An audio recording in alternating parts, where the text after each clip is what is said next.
You must remember this. A kiss is just a kiss. A sigh is just a sigh. The fundamental things apply as time goes by.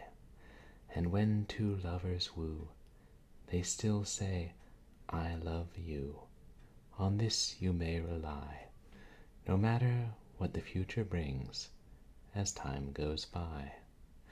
And this concludes another chapter of The Jargon Part by John Patrick Lowry. Perhaps we'll continue that last year. Welcome to another Short Horror Saturday with Purblind Gamer.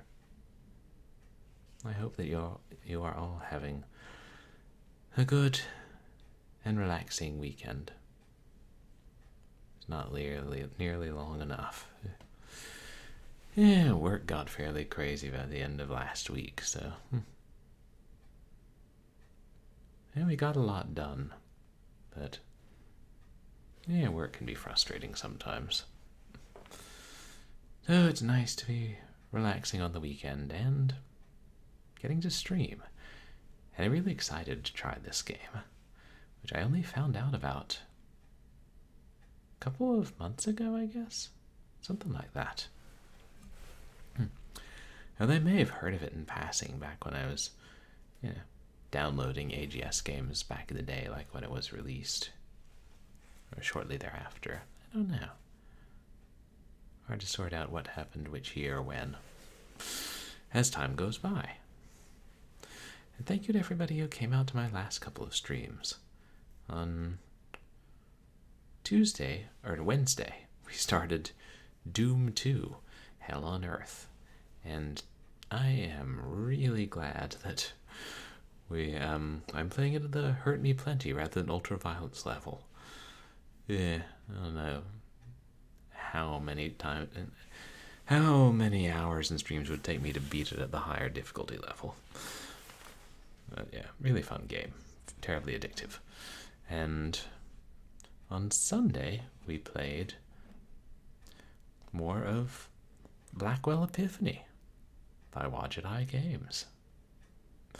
And still thoroughly enjoying it. Not that I'm surprised at this point. Yeah. Frankly, by the time I'd finished the first game of the series, I would be shocked if I wasn't enjoying any game in that series.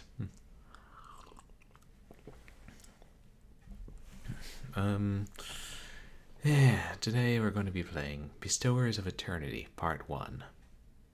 It was the only part that was ever released. And this was a freeware game, an earlier game by Dave Gilbert, who would go on to found Watch It Eye Games. And it's basically a different version of the Blackwell story with, simpler graphics, less involved. Some of the lore is different. It was going to be the first in the series, but I don't know how the story behind it. But instead, they ended up not continuing this series and making the Blackwell series of retail games instead. And I'm glad they did, because I love that series. And yeah, and the graphics in this one aren't quite as detailed, and it doesn't have voice acting. I think it's made using the same version of AGS that Military Quest The Sabotage was made with, because it's around the same time period, which was a game from Zoramium Software we streamed. God, I guess that was last year. Insert something about time here.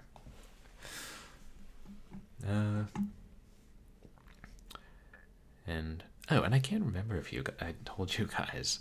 I also realized that the same guy had done that game Two of a Kind, which I mentioned. It had you switching between characters in a similar way to how you can switch between Rosa and Joey in the later Blackwell games. And yeah, it was I didn't know when I mentioned that. It was it was kind of like Two of a Kind. That was another early game by Dave Gilbert. Anyway, which I did play part of back when it first came out. Yeah, let's go ahead and start the game. And I did say I was going to try and find a new community challenge, but I haven't. There's a lot of things I gotta get busy on.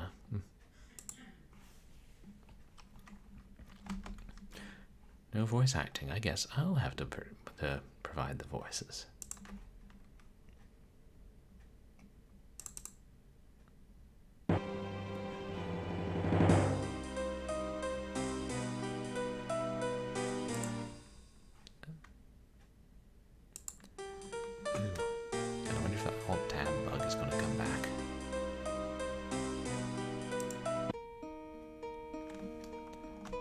Blackwell, 1943 to 2003.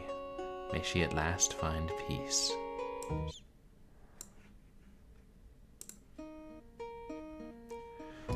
Good morning, Bright Eyes. Joey? In the flesh, Dollface. Joey, I remember now. Am I free? Is it over? Yeah, honey, it's over. Where are you? It's so hard to see. I'm so confused. I'm not sure what happened to me. Don't worry about it, sweetheart. Am I dead? Yeah.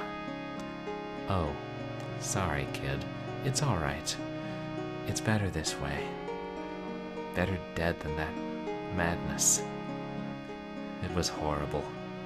I know. Where were you? I screamed and screamed, but you never answered. I thought you'd abandoned me there. Hey, you know I wouldn't do that. I tried to reach you, but you couldn't hear me. You were too far gone. How long was I like that? 20 years, babe.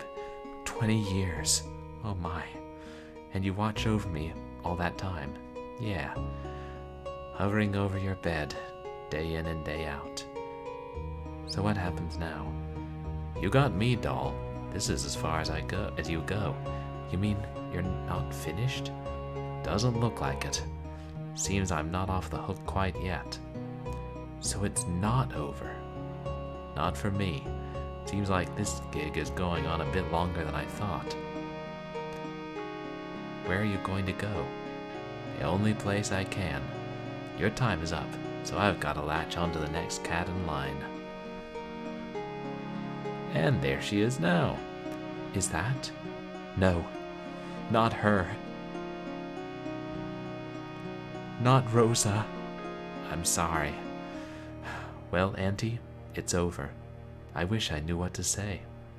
I didn't know you very well. I was very young when you were, institutionalized.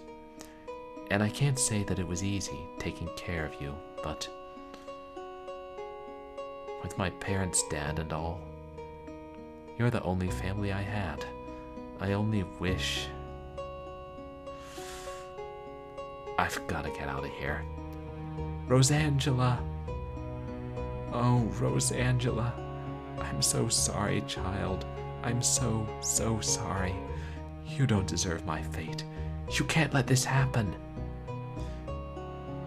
You know I don't have a choice. God damn you, Joey. Will we ever be free of you? I don't know, darling. I wish I did. You destroyed me. You destroyed my mother, drove my father into an early grave. My brother, his wife, both dead. Rosangela is all that's left of my family. Will you destroy her too? I'm sorry. You know I would change her destiny if I could. But we're all just playing the cards we're dealt. And all of my cards are blank. Since when do you believe in destiny, Joey? There's got to be some reason for all of this, right? You know I didn't mean for any of that to happen. You're right, of course. I don't mean to get angry at you. I'm as much to blame as you. I'm afraid I wasn't very good at the job. Don't say that, sugar. You did real good. But still.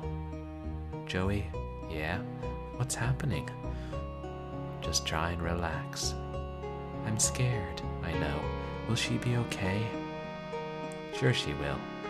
That niece of yours is one tough cookie. Just take care of her, all right? You have my word. Thank you. I guess it's time. Yep. Goodbye, Joey.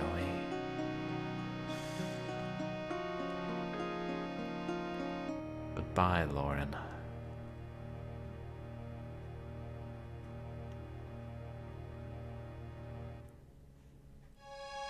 Day 1. But life is sweet, though all that makes is sweet. Lessens the sound of friends' departing feet. And damn it. Hold it. Sorry, I don't know you. Excuse me. Hey, you can't go in there. I don't know you. What? Are you visiting someone? 'Cause I have to call the person first if you are. I live here. No, you don't. Yes, I do. No, you don't. I know everyone in the building. I've never seen you before. Look, I don't have to explain myself to you. Where's the regular doorman? Geez, where have you been? It's the building servicemen strike. The building servicemen strike? Yeah, the union contract is up or something. The city hasn't given them a new one yet, so all the building servicemen in the city are on strike. Don't you read the papers, lady? Not enough, I suppose. But there have been notices posted all over the place. They've been asking for volunteer doormen. I volunteered because I know everyone, and I don't know you.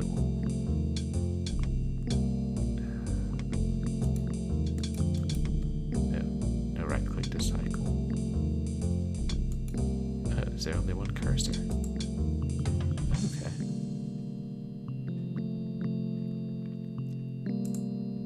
Hey, kid. Hey, lady. This is ridiculous. I live here. I don't believe you. How come I've never seen you around? That's my own business. Whatever. If you lived here, you'd know me. That's a fact. Well, I do live here, and I don't know you. I don't know many people here, in fact. What, are you antisocial or something? I'm a writer. I spend most of my time in my apartment writing. I don't leave very often. Sorry, lady. Still can't let you in. You're being completely unreasonable. I live here. Rosa Blackwell, apartment 16F. 16F, 16F. I didn't know anybody lived in 16F. I live there. And I'd like to go there. Thank you very much. Maybe you're telling the truth. Thank God, he sees reason. Can you prove it? You got ID? A driver's license or something? Yes, I have a driver's license. I've got it right upstairs on my desk. Damn. Can anyone in the building vouch for you? No, I don't really know any of my neighbors. What about Mrs. Sharma? Who? Geez Louise, Nishanti Sharma. I don't know her. She lives in room 16E. Right next door to 16F? You don't get out much, huh? Well, no, maybe I don't. That's my business. Is it a crime? Was being a social butterfly part of the lease agreement? Hey, relax, lady. Don't get bent out of shape. Who's Nishanti Sharma? That old Indian lady. She plays the weird flute instrument. Oh yeah, I think I've seen her before. Yeah, well, she could vouch for you. Great, call her up. Sorry, can't. She ain't here. Of course she isn't. She usually goes to Central Park to play the flute thing for the tourists. She plays over by the carousel. She should be easy to find. What? You're asking me to go all the way uptown just to get some old lady to confirm who I am? Yeah, I don't think so. Look, I just got back from my aunt's funeral. I'm in no mood for games. I just want to get home and go to bed. Hey, I'm sorry about your aunt, lady, but rules are rules. Out of my way, I'm going in. I wouldn't do that, lady. Why? Why? Are you going to stop me? No, but I've got a cell phone in my pocket with 911 programmed in. All I gotta do is hit send, and the police will be here in 5 minutes. You're crazy. I'm just doing my job, lady. Here's proof. I've got my key. Yeah, so? It's a key to my room. That proves I live here. That could be any key, lady. It's my key. Why don't we just go up to 16F and try it out? And leave the door unattended? Sorry, lady. You've got to come up with something better than that. I'll be back. Yeah, just the same way Blackwell Unbound, or Blackwell Legacy started. Obnoxious kid. That kid's watching me like a hawk. Besides, why would I want to carry around a bunch of flowers? Oh, I see. Right click for look. Looks like the building superintendent has planted this year's flowers. Must be springtime.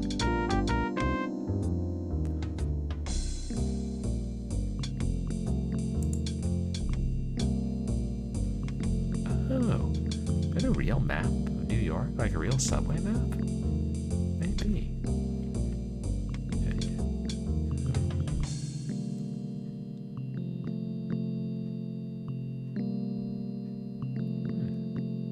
Let's go to Central Park first.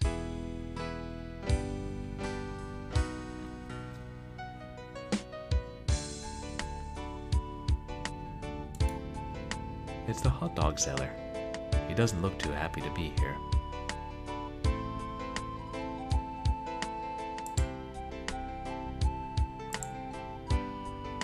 Oh! What was that? I feel kinda dizzy. I must be going down with something.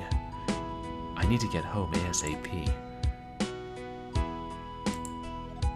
The carousel's closed. Besides, I'm too old to be riding on those things. You're never too old to have fun, Rosa. Oops. I'm not going to start wandering around unless I know where I'm going.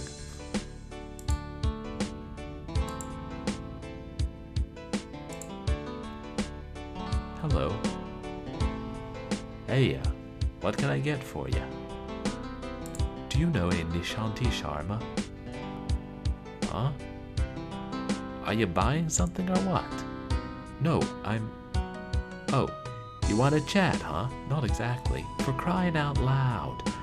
How do these idiots in City Hall expect a guy to make a living, huh?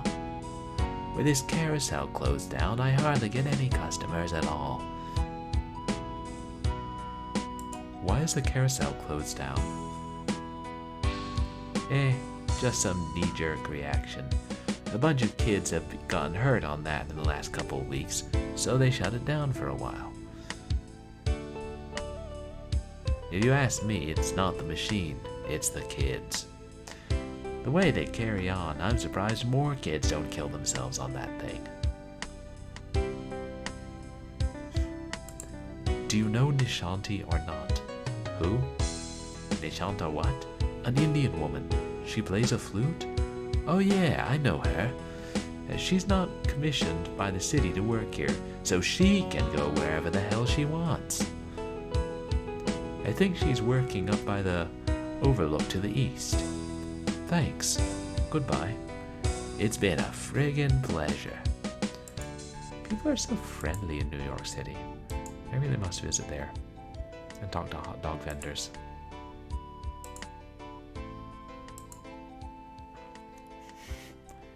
That's Nishanti Sharma. I recognize her from the building.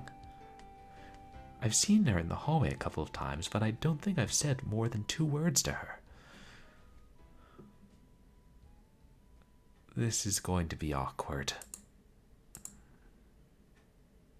A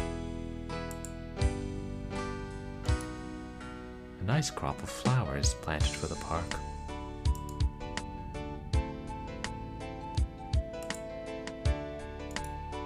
She's playing some kind of ethnic flute. I assume it's Indian.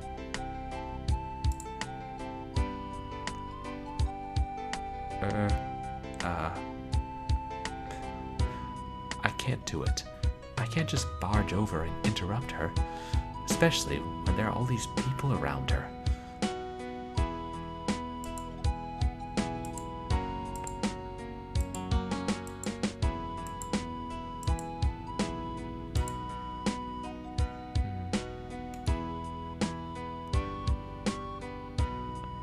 It's a broken watch.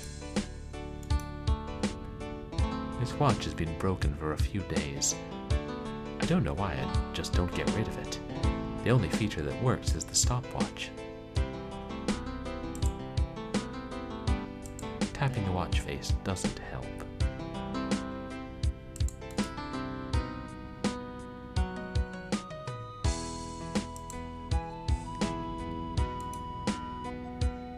It's a letter from Dr. Donald Quentin.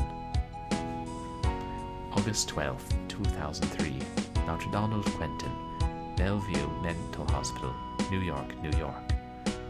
Miss Blackwell, my name is Dr. Donald Quentin, and I was your aunt's attending physician at Bellevue Medical Hospital.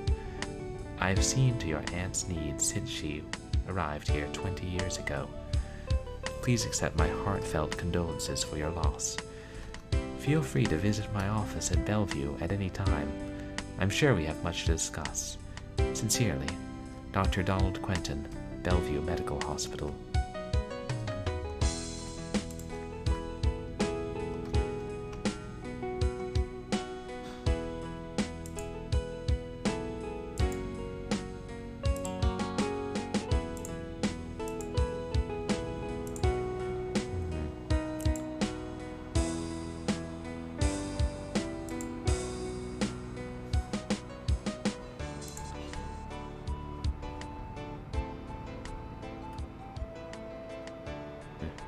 Can't actually buy a hot dog.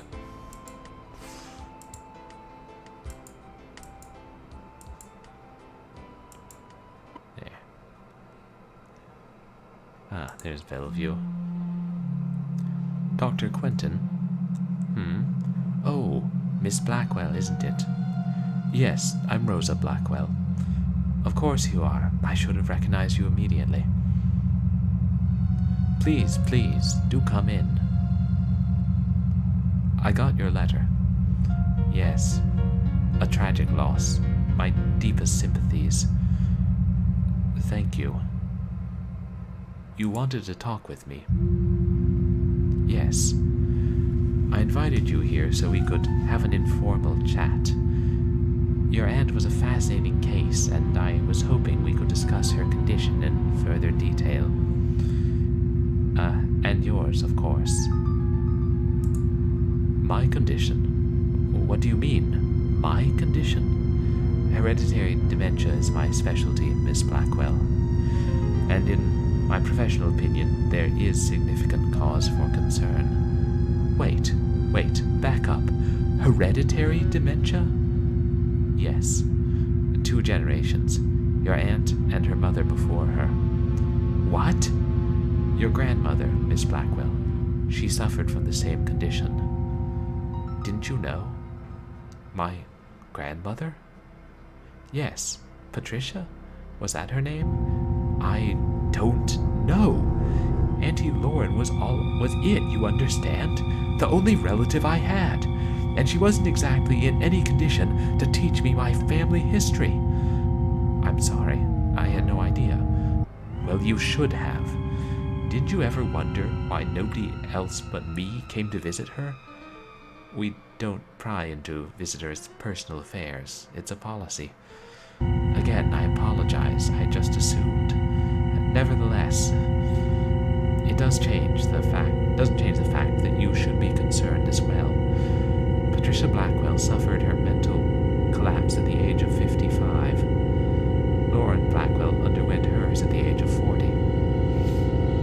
What are you saying? That I'm due to go crazy soon, too? No.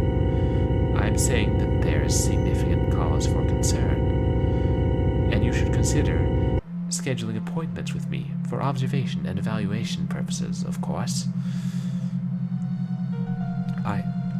I'll have to get back to you on that. It's a lot to take in at once, you know?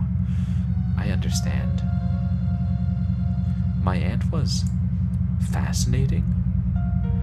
Fascinating? I don't understand. You must forgive me. Of course, I did not know your aunt on a personal level. I speak simply from a professional perspective. My aunt? Fascinating? It might come as a surprise to you. How? I mean, she was practically catatonic. Sometimes she mumbled things, incoherent things. I could never understand her. I tried speaking to her. She could never hear me. I don't think she could hear, feel, or sense anything. She was practically a vegetable. All she did was lie there. How was she so fascinating?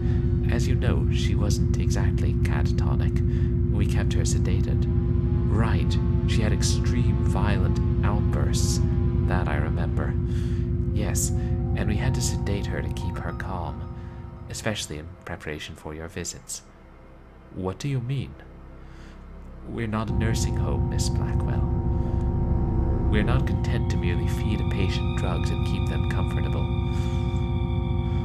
We are, after all, in the healing profession. Get to the point. We were trying to discover the cause of your aunt's condition. In order to do that, we had to speak to her. In order to speak to her, we had to take her off the medication briefly. You mean, you spoke to Auntie? Yes. And she answered back? After a fashion, yes. And hey, Backlog Cabin. Welcome in. How are you doing? Hey guys, please go check out Backlog Cabin, who streams a lot of older games on different hardware. They were streaming a strange-looking PS1 game the other day, Backlog. Yeah, this part of the story is pretty text-heavy, but it's an interesting story. Yeah, you're welcome. Very similar to Blackwell so far. Oops.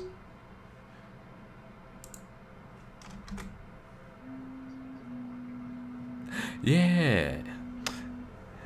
It's right, much more basic graphics. I mean, it's the prototype for the Blackwell games, the freeware game he did before them. Yeah, it really makes you appreciate the graphics, which of course improved over the course of the series and changed. It was fun to watch. You spoke to her? Why wasn't I told? If there was progress made, I should have been notified. No real progress was made, I'm afraid. No progress? She spoke! Miss Blackwell, you have to remember that what her condition was like. She was brought here 20 years ago. The violent outbursts, the screaming. Don't you remember? I was only 5 years old. But yeah, I kind of remember. In order to prevent her from doing damage to herself and others, we were forced to sedate her. When we limited her medication, she simply reverted to her former state. Her natural state, I'm sorry to say. So what did she say? Not a lot, but quite a lot, but nothing I can really divulge. What? Why? Her words were nonsensical and scatological. There was little in terms of logical progression or rational thought, but there was a piece of imagery that crept up again and again. What was that? Fire. Fire? Your aunt might have believed that she was burning. Burning? Yes. For 20 years. Yes. My God. Poor Auntie. Again, there's no way to be 100% sure of that, but you're fairly certain. Yes. Yeah, I agree, Backlog. Fun to look at the developers' earlier games and then their later games. What was my grandmother's condition like? The documentation we have of her condition is minimal, but her condition was, all in all, similar to Lauren's. Despite her young age, it seemed like an ordinary case of dementia. But then it struck her daughter. But then, 20 years later, it struck her daughter, yes. I see. And you're sure this is hereditary? We're not sure of anything, Miss Blackwell. I think, yes, I think I'll take you up on that offer. To come in for evaluation, yes. I'm glad, Miss Blackwell. How about tomorrow morning, say 11 o'clock? I'll be here. Good. I think you've made the right decision. You couldn't find any links between the two cases? None, aside from the family connection. And a name. A name? What name? As I said, the files we have on your grandmother are minimal, but there was one interesting item noted. During some of her more lucid moments, she would cry out for someone named Joey. Your aunt, too, called out that name on occasion. Joey? Yes, Joey. Who's Joey? We've wondered the same thing for over 20 years. Thank you for talking with me, Dr. Quentin. Anytime. My office is always open.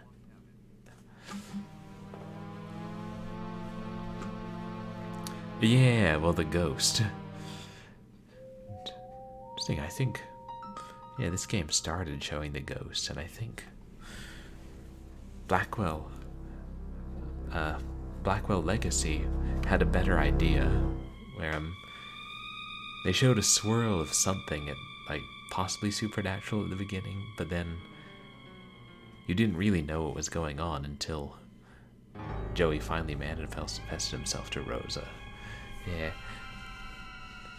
I mean, it's not a prequel. It's like it was supposed to be the first in a series, and then the developer decided to stop this series and remake it as Blackwell instead.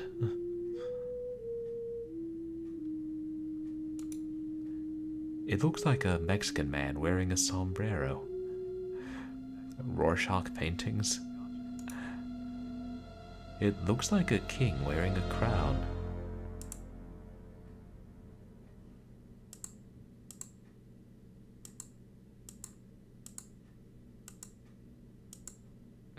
Hard to get out of here.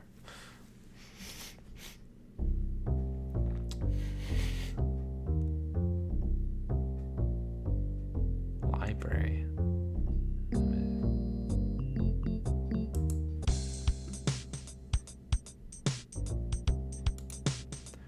That's the library electronic catalog. If I want to find something in the library, I'd use this computer to look it up. Yeah, card catalogs. Or not card catalogs, computer catalogs. I was reading or watching something that mentioned the card catalog the other day. Now I can't remember what. But yeah, that's neat that the map screen is a actual subway map. I thought it was. 2003. Miles and miles of books. It would take forever to look through all those books. I better use the electronic catalog. What should I look up?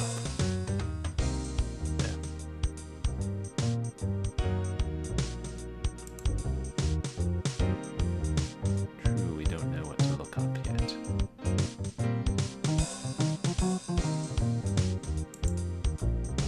Oh, looks like they've got one of those curved couches.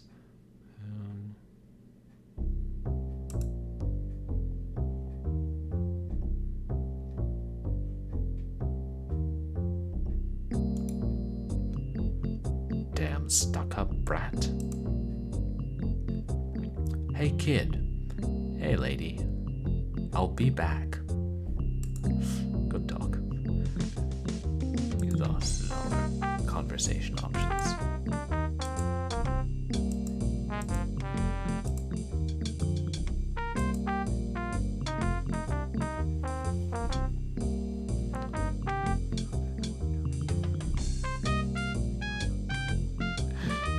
Yeah, this is the volunteer doorman.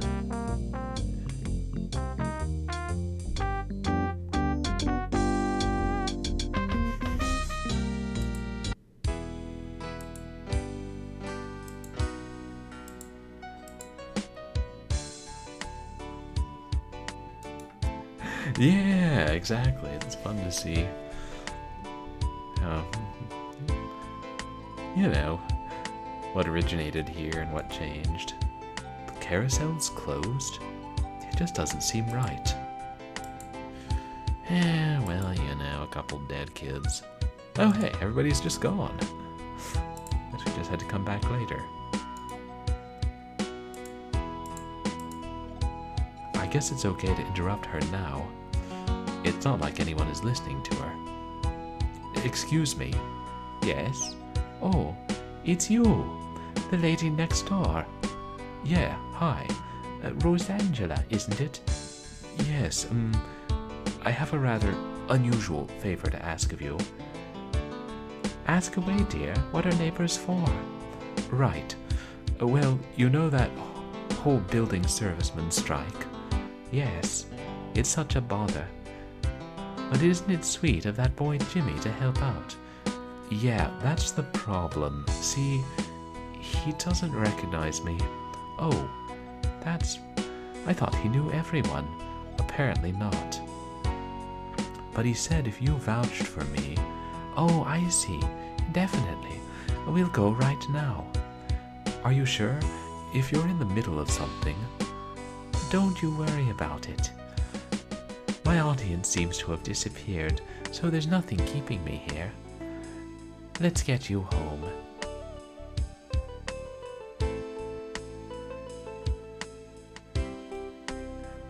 Ow! Are you all right? I'm fine. I just need to get home. Okay. Let's keep going then.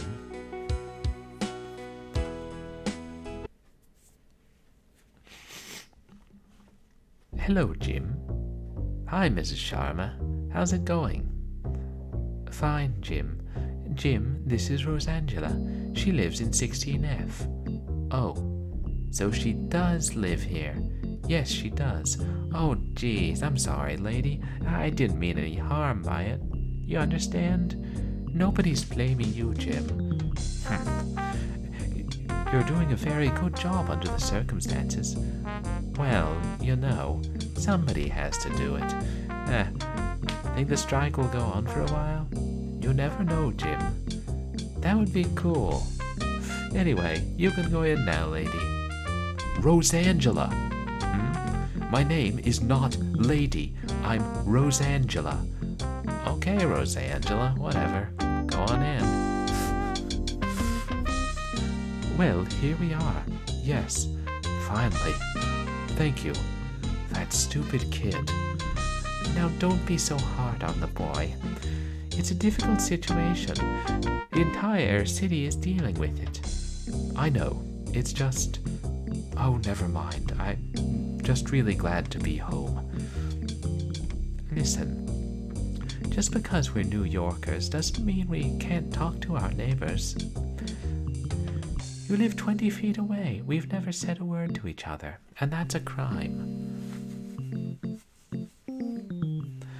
This city can get lonely sometimes, especially for a young woman on her own. So feel free to drop by any time. I appreciate the offer, but... Oh, it's not an offer. It would be my pleasure. I'm fine, really. Oh? Your episode in the park tells me otherwise. And your eyes. Well, The offer still stands. Anyhow, it's getting late and you look tired. Take care, Rosangela. Hey. Yes? Call me Rosa. Rosangela's such a mouthful, you know. Very well, Rosa. Thank God. Home at last. I've never been so glad to see a 300-foot square room in my life. What a day. My aunt's funeral, barred from my own apartment. I thought I'd never get home. Sleep. I just want to go to sleep and never wake up. Day 2. Only put off until tomorrow what you are willing to have left undone. Pablo Picasso. Yeah, the kid was being a scab during the strike, except he's a volunteer, so... What a horrible night's sleep. I couldn't stop thinking about all that stuff Dr. Quentin told me. I spent my whole life knowing nothing about my family, and now I know too much. Hereditary dementia. My aunt and my grandmother. What about me? Will I end up like Auntie? I've got to find out more about her. And my grandmother. Right. This history has been buried long enough. I'm grabbing my notebook, and I'm going to research this until I uncover everything. I'll just write down topics I want to look up. There. I'll add more as I go along. Maybe there's more to this than that doctor knows. Oh, thank you for the save, Backlog. That's a good idea.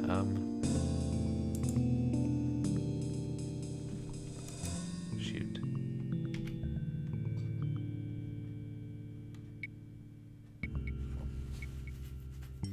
How do you save in old AGS games? Wait. Maybe there's a readme. Oh, there is a readme. Also, what's this? Notes of interest.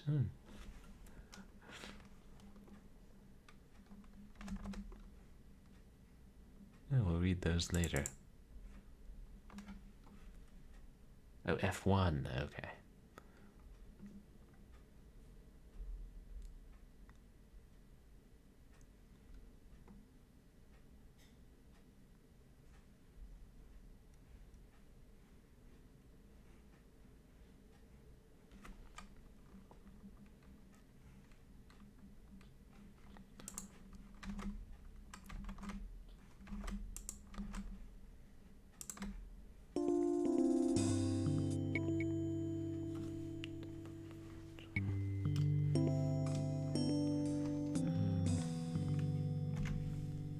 There we go.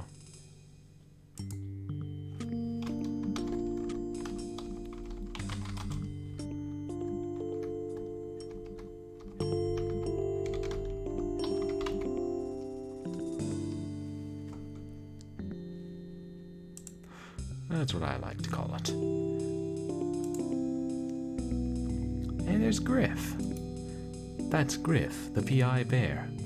I've had him for as long as I can remember. He's in pretty pathetic state. One eye is missing, and one of his arms is nothing but stuffing. I just don't have the heart to get rid of him.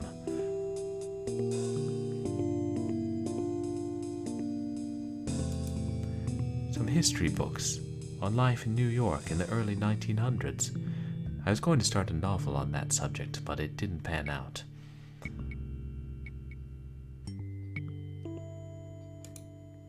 A book on 18th century art. She has varied interests.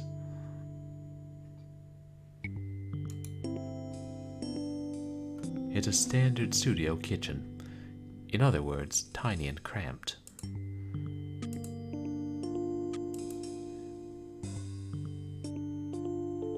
Oh, it's my parents' wedding photograph. It's the only photo of them that exists, as far as I know. Oh, hoping we could look at it. my computer, loaded with the latest version of Microsoft Word. Not right now. All these events have left me drained and uninspired. I need a break. Oops.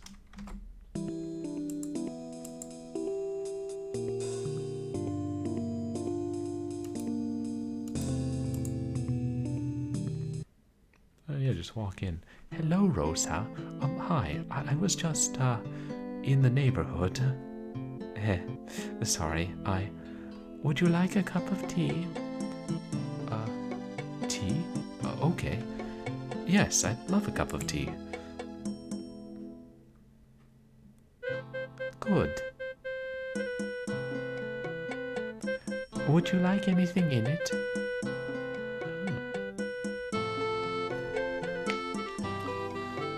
Branching choices. Just some milk. Coming right up.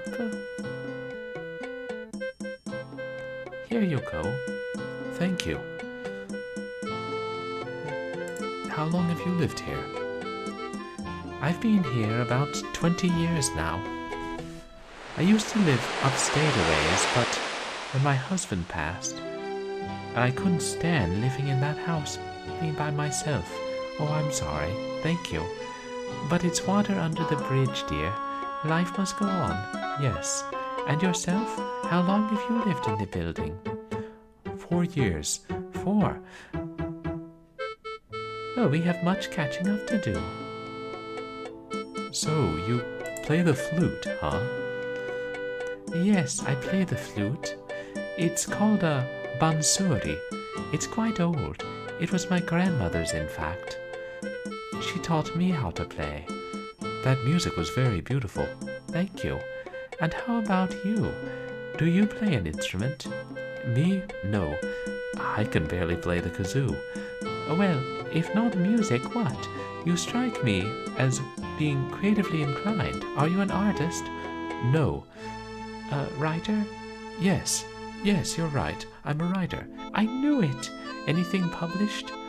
Nothing big. Some short stories in magazines and minor journals.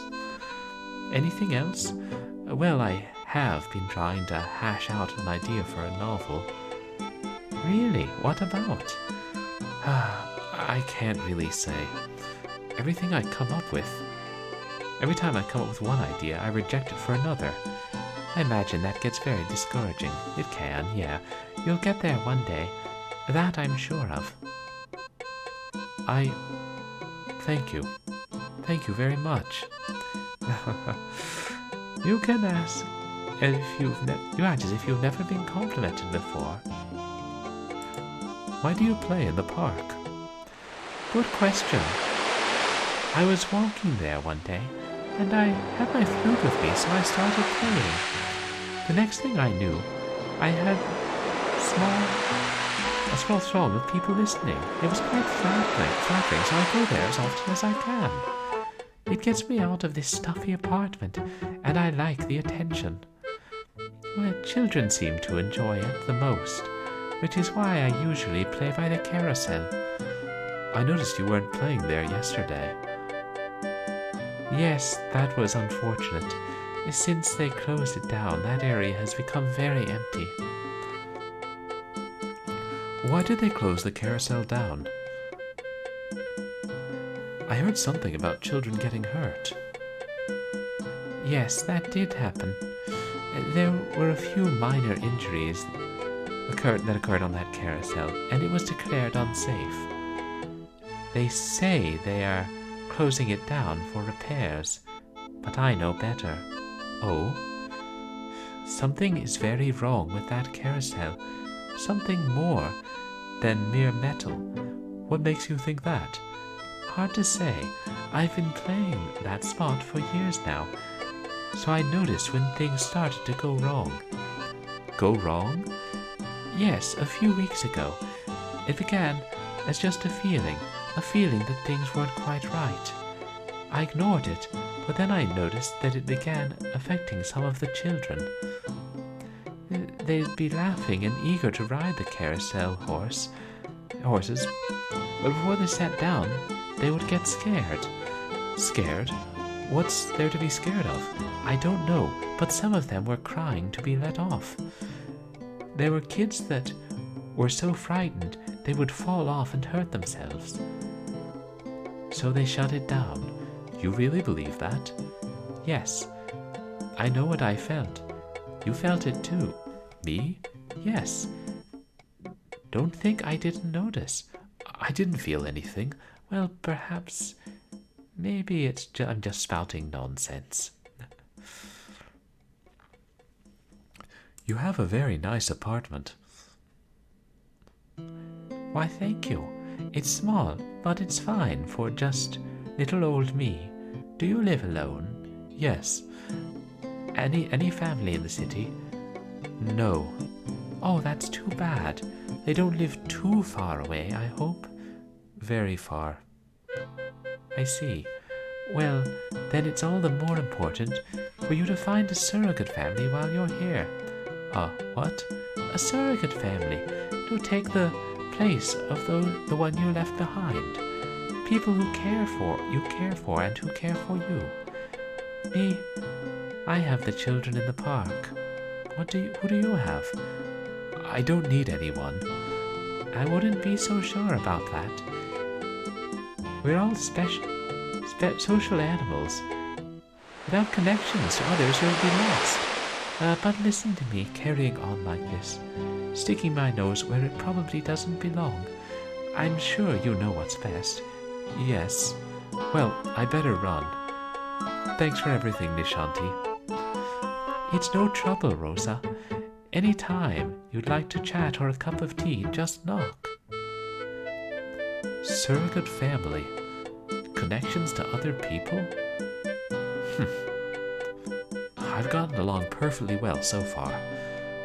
Who does she think she is? A little bit harsh.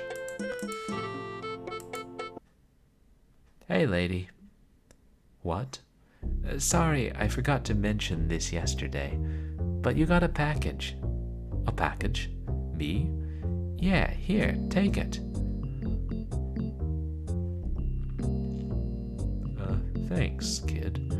Is it a package of exposition dump? It's a large manila envelope with a bunch of papers inside. The return address is Bellevue Mental Hospital. I better not open it here. I'll open it up at home.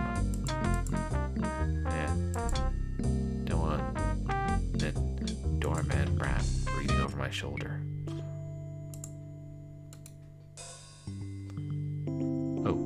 Window blinds.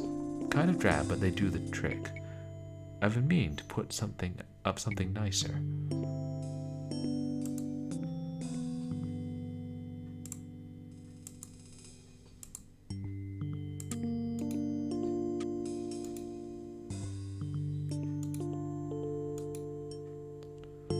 It contains all of Auntie's personal effects, such as they were.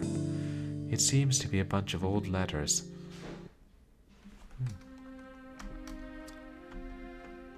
Dear Lauren, so you've been at NYU a whole week and still haven't dropped us a call or letter.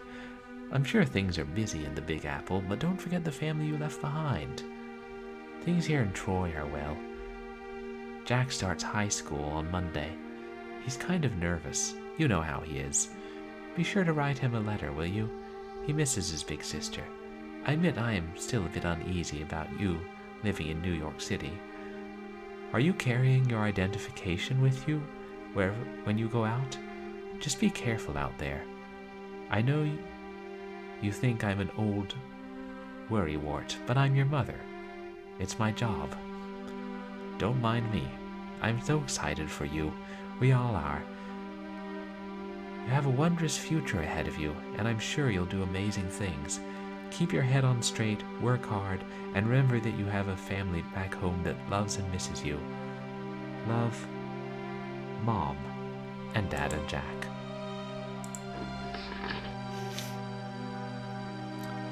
October 23rd, 1960. Hello, sis.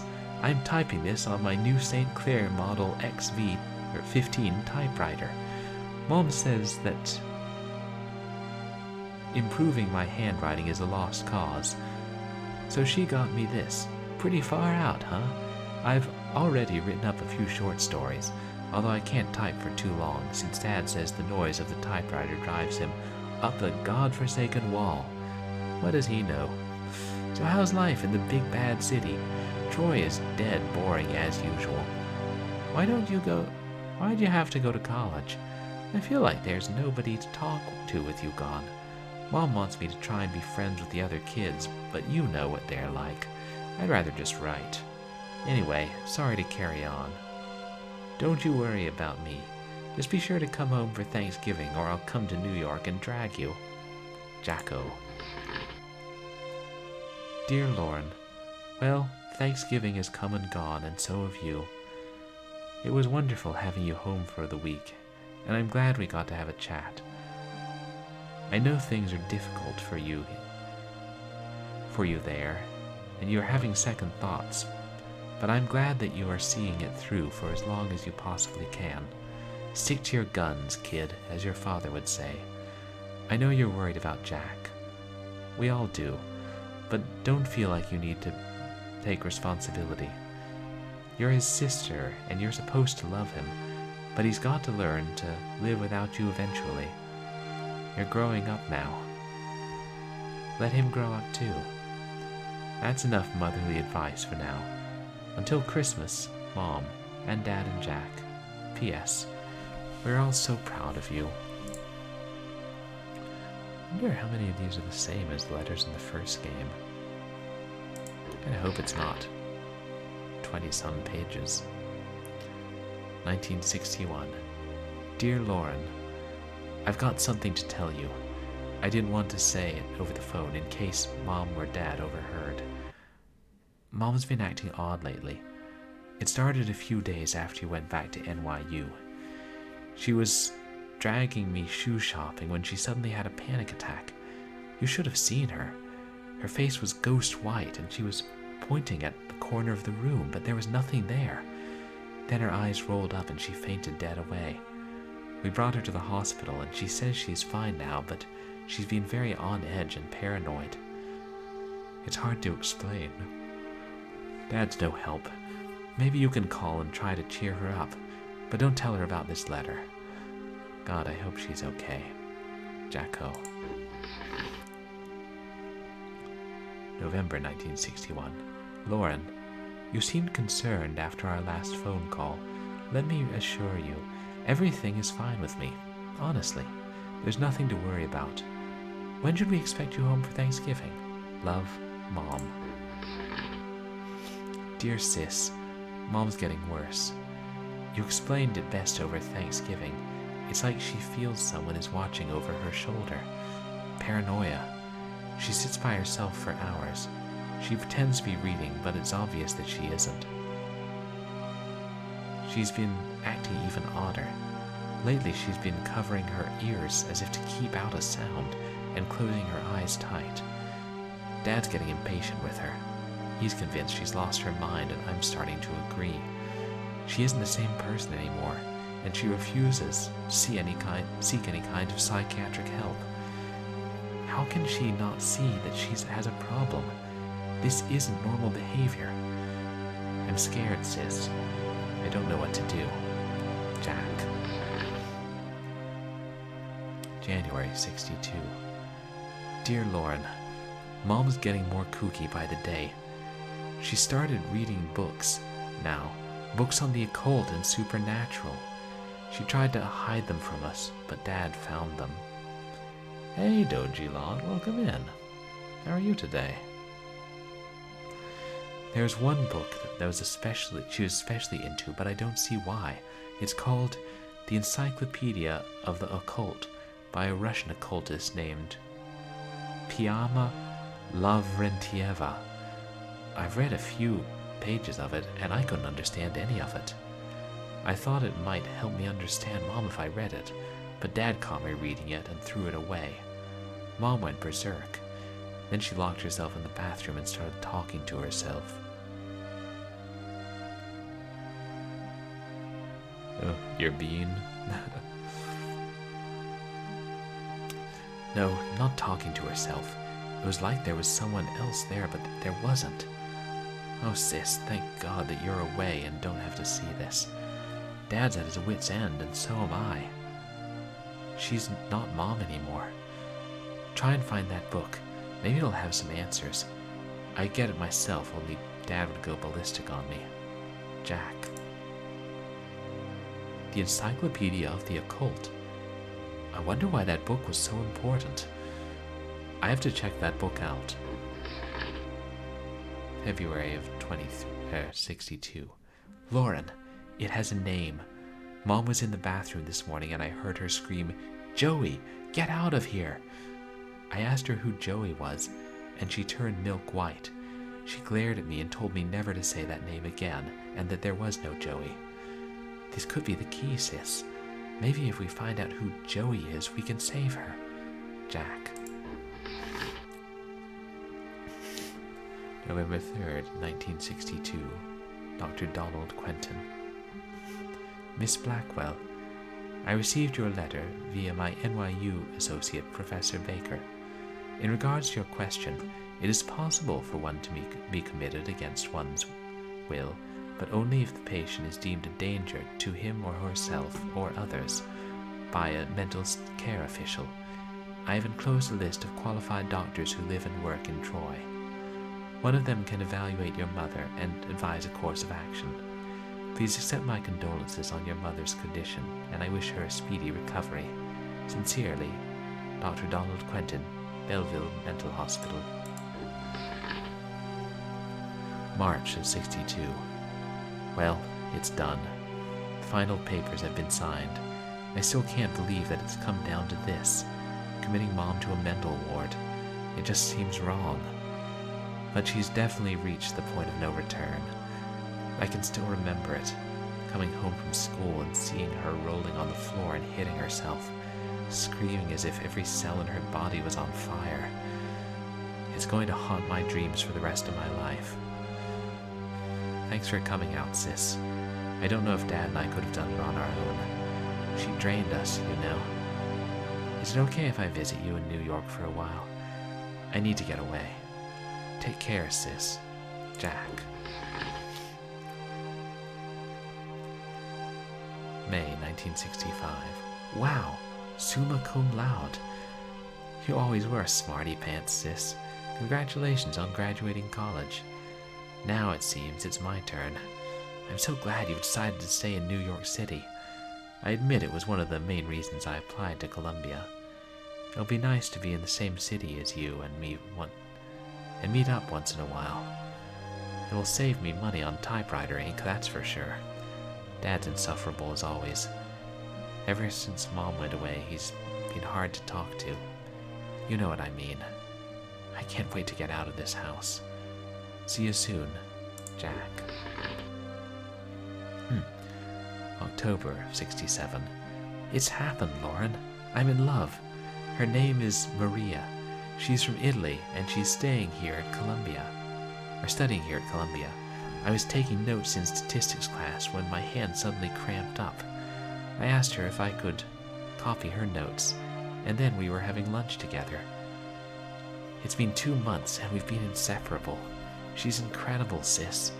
She's got the most amazing eyes, and the most brilliant, fiery red hair. I can't wait for you to meet her. You must meet her. Call me, Jack. Wonder if Rosa has red hair in this game. I know they talked about it in the Blackwell games. December of 70. Lauren, what's going on? I've tried calling you and you don't answer. You don't answer the door, but I know you're there. I'm getting worried. I know Mom's death has been hard on us, but it's been 6 months. Maria and I are having a small dinner on Christmas Eve. Won't you join us? Please? Mom might be gone, but I still need you. I miss my big sister. Jack. February 71. Lauren, enough is enough. You're starting to worry me. I went by your apartment the other day to talk to you. I banged on the door, but you didn't answer. I distinctly heard you inside talking to someone named Joey. I was not hearing things. Please, for the love of God, tell me you have a boyfriend named Joey and that's why you've been so out of touch. If there's a problem, talk to me. Maria has friends at Bellevue. Maybe we can help if we catch this thing early. Don't wait and put it off like Mom did. I couldn't stand to lose you the way we lost her. Jack. April 15th, 73. Mom's gone. Now Dad's gone. I know things are tough, sis. They're tough for me too. You were always there for me growing up. I want you to know that I'm here for you now. Whatever it is that you're dealing with, you don't have to go through it alone. Maria and I are getting married in November. I want you to come. I need you to come. Please come. Love, Jack. November 73. Greetings from Milan. We're visiting Maria's parents. And then it's off to Greece for our honeymoon. I'm so glad you made it out for the wedding, even though you wasted no time in pointing out my poor choice in bow ties and cummerbunds. Do you see why I need you, sis?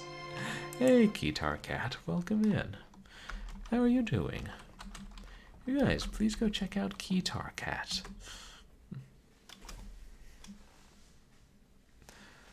How's your day going?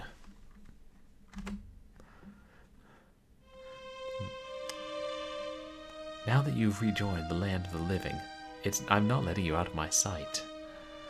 You're coming over for dinner as soon as we get back. You're looking thin these days, but Maria's pasta dishes will soon take care of that. As you saw, my current waistline is definite testimonial to her powers in the kitchen. All the best, sis. Jack. You're sore? Why are you sore, Guitar? But I'm glad you're well. Oh, don't get out much.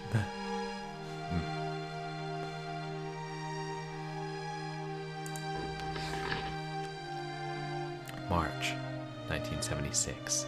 I'm a dad. You're an aunt. Maria just gave birth to a beautiful baby girl. We named her Rosangela after her grandmother. She's so quiet. She hardly cries at all. I'm all set to spoil her rotten, but Maria insists we take it easy.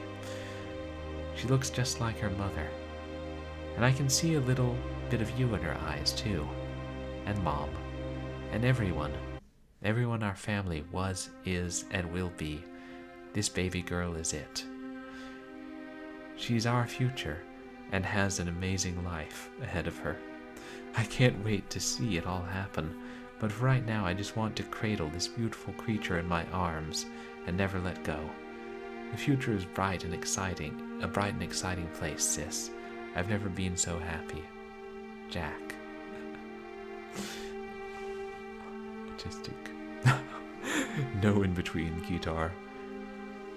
Autistic or demon. Or both. Yeah.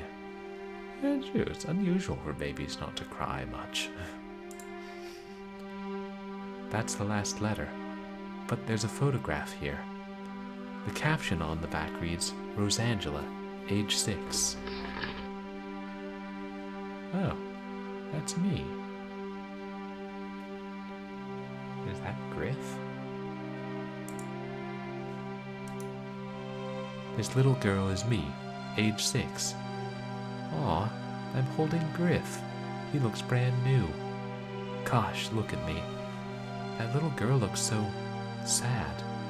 Did I ever smile when I was that young? Griff's dressed kind of like Joey. Well, P.I. Bear makes sense.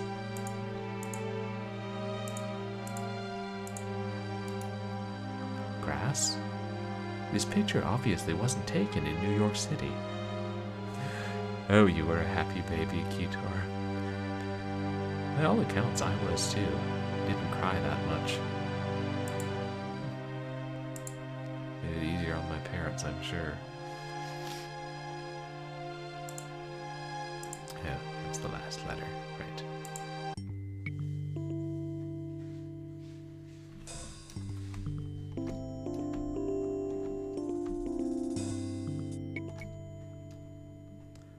let's go look at the library and look up that book. Hello, volunteer brat.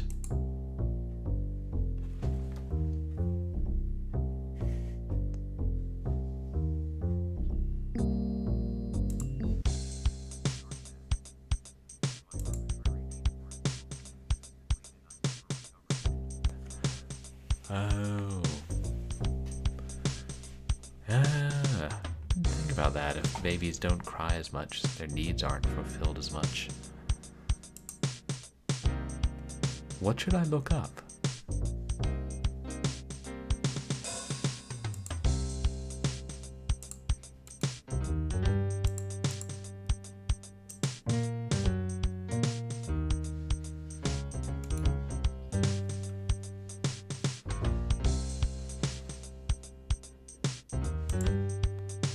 Okay, select the text. Got it.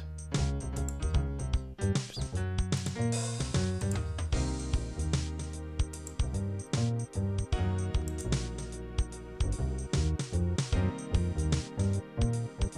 Aha! Here it is. Encyclopedia of the Occult by Pyama Lavrentievna.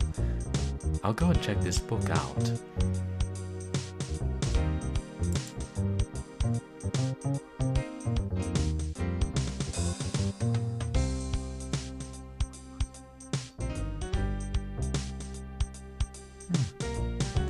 At some point, your needs outgrow the abilities of one person.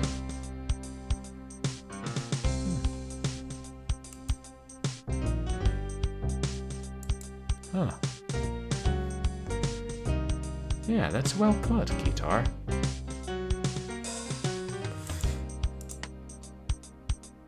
Takes a village to raise a human. Yeah, like, as this game said earlier, we're social creatures.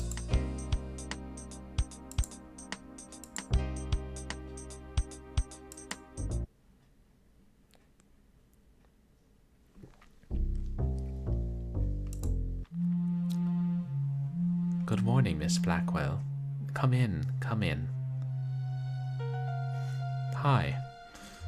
I've been giving your matter some thought, and I think I have come up with a plan of action. It might be a bit drastic, but I'll do it, Doctor. Whatever you want me to do. I'll do anything at all to avoid ending up like, you know, I do. Miss Blackwell, how do you feel about hypnosis? Hypnosis? I don't really know anything about it. Aside from what I've seen in the movies, I mean. You're not alone. But what you see in the movies is not real hypnosis at all. It is merely a form of relaxation that enables you to follow suggestions more easily. There's nothing mysterious or sinister about it at all. It is a scientific phenomenon and is perfectly natural. Do you understand? Yes, but hypnosis? I understand your misgivings. In the movies, you see evil scientists robbing people of their willpower and making slaves of them. Do you think I'm evil, Miss Blackwell? Of course not. Well, obviously, I'm not. But even if I was, you'd be perfectly safe. Hypnotism isn't possible unless the person willingly participates. If a person finds a hypnotist's suggestions distasteful, he or she can and will refuse. Hypnosis is a way of helping people, not hurting them. It's like medicine. I understand all that. But why hypnosis for me? Whatever your family problem is, it isn't physical. Your grandmother and aunt were examined thoroughly, and no abnormalities were found. I'm sure the same applies to you, although I'd advise you to consult a medical doctor to make sure.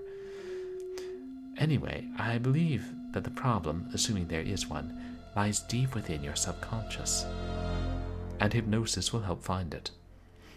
I believe so. How long will it take? It is impossible to say. You have led a very traumatic life, Miss Blackwell. Your parents, your aunt, the foster homes.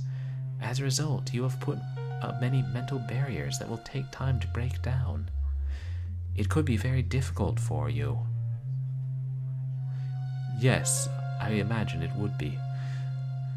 You don't have to accept right away. Take a few weeks to think about it.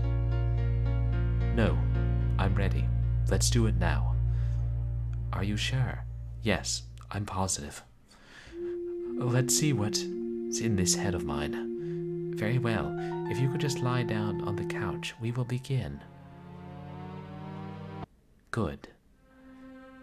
I know this is a drastic step, but we will take it slowly. We will begin with a series of relaxation exercises. Alright, clicking outside the window, I'll pause it. Yeah, no, he doesn't seem evil at all. When he has to ask you that, Tojilon. Yeah. Hypnosis may be a tool, but it sounds a bit fake. Also, I'm sure our perception has been terribly altered by the movies.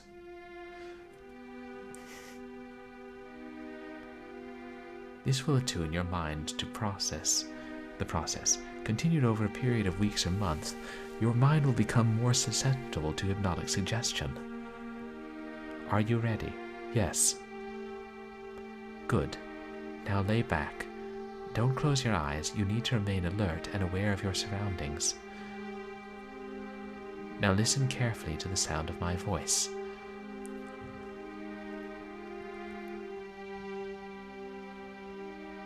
And relax. Now I want you to imagine a lake. A large lake in the middle of a forest with a bunyip coming out of it. No, wait. The water is cool and inviting. The sky is crystal blue. Beautiful white swans are lazily swimming near the shore. Can you see it? Yes. Is it beautiful? Yes. This is your haven, Rosangela. Nothing can harm you here. When you are by this lake, you will be calm and safe and at peace. Now walk by this lake. Hear the waves lapping against the shore. Feel the wind in your hair. Let everything leave your mind. Your mind is becoming blank. Allow the lake and its surroundings to envelop your senses.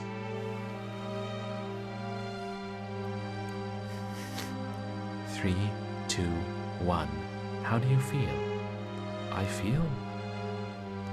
feel pretty good, actually. Yes, it can be very relaxing.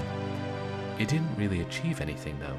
As I told you, this is going to take time. Well, I suppose it's a start. The journey of 1,000 miles begins with a single step and all that. Yes, that's a good attitude to have. Thank you, Doctor. I guess I'd better get going. Take care, Rosangela. Drop by any time.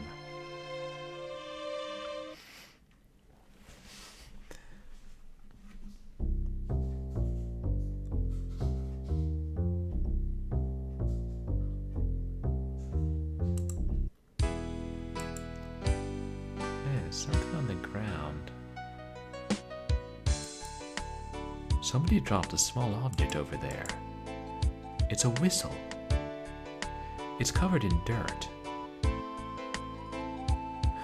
I'm going to keep this with me in case a deranged panther tries to rip me limbs from limb.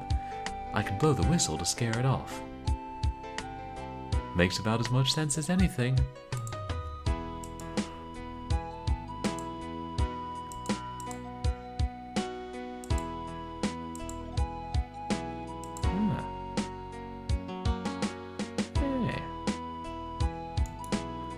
She must be a tourist.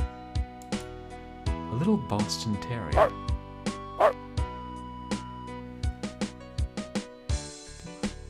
Miss, could you please keep that animal quiet? Oh, come on, mister. He's on a leash. Isn't that right, Cooper? You're only a baby. Yes, you are. Yes, you are. Miss, I'm trying to concentrate. Geez Louise, can you give a dog a break? Just keep him quiet.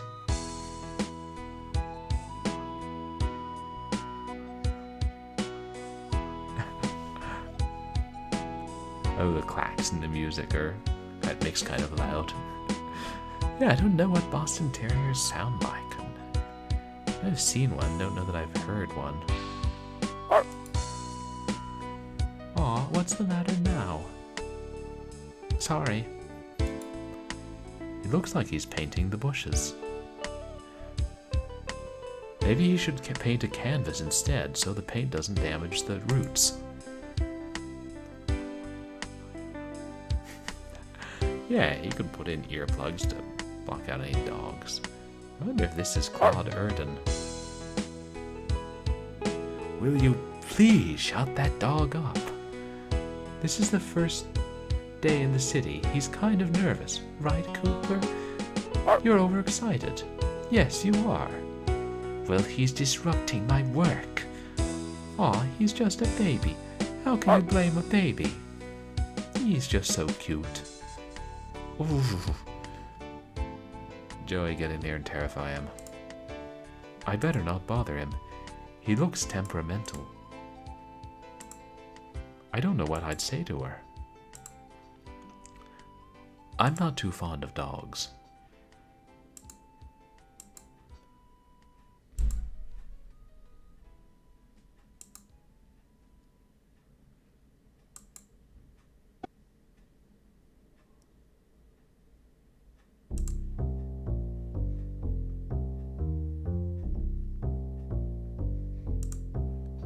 I have no desire to speak to that kid anymore. Oh, someone holds a grudge.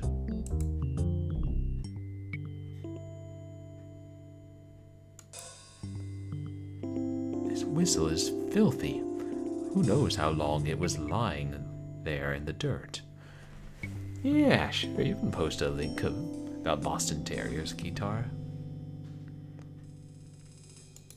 Oh, that's the picture. Oh, no, just, alright. That was Angela, age 6.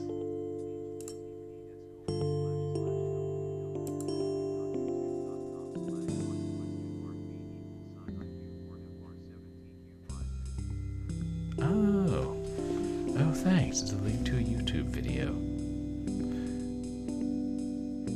I play it. Will it open? Chewy is America's #1 pet pharmacy. We contact your vet, get your prescription approved, and deliver.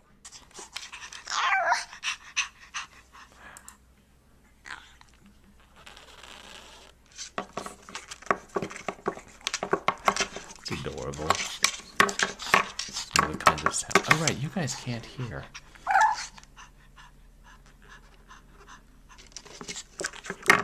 Because the internet is running the audio for my text-to-speech, which you guys can't hear. There's some very strange noises. Oh, you can hear it. Wait, why?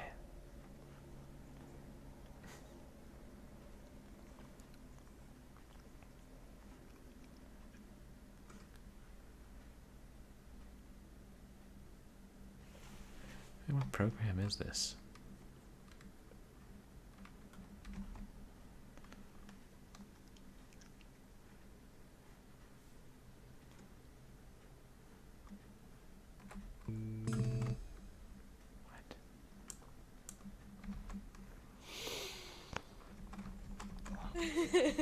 Get out of there, Bad. Get out of her crib.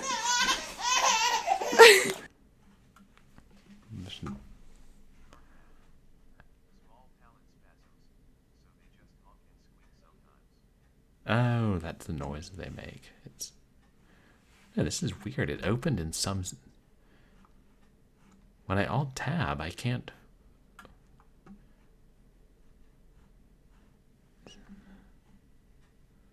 It's not opening through the internet browser. It's like... Oh, it's like some kind of specific app for YouTube. And when you try to alt-tab to it, Windows 11 doesn't acknowledge it exists. What kind of asinine nonsense is this? Who the hell coded this system? No. No, I've never had that. Yeah, that's weird. I've just never had that happen before. Of course, I don't know if I've ever tried to open a YouTube link from OBS. Maybe it's something within OBS. Some feature I'm not familiar with. That would seem more likely. We'll let big tech get away with being awful. Yeah. Bring back Windows 7. Seriously, guys.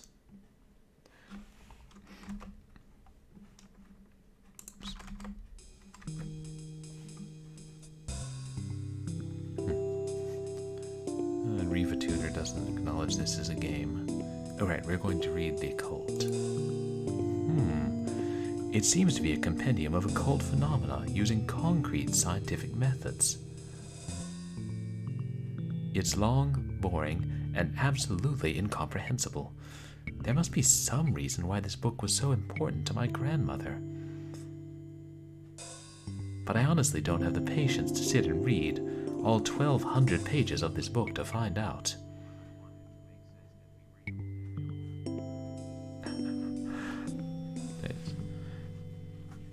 Yeah, I wanted to erase sense and be readable and mailable. Or malleable.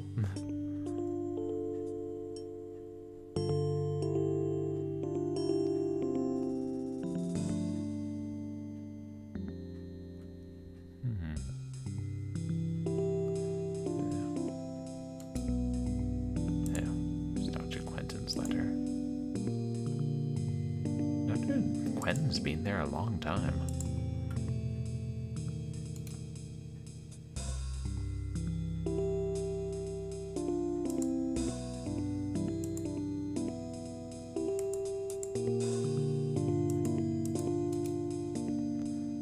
My grandmother went insane too, just like Auntie. What does this mean?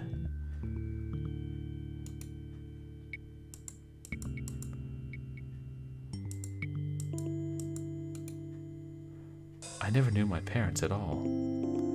They died in a car accident when I was 8 months old.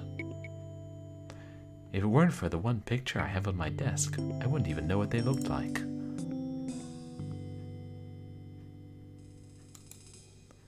Auntie Lauren just passed away a few days ago. She'd been an inmate of Bellevue Mental Hospital since I was 7 years old. My only image of Auntie is that of a babbling, incoherent woman slowly decaying in a hospital bed. I only have vague memories of her before she went insane. I remember dark, serious brown eyes, and her voice, soft and crisp, like a whiplash coated in velvet. I must find out more about her.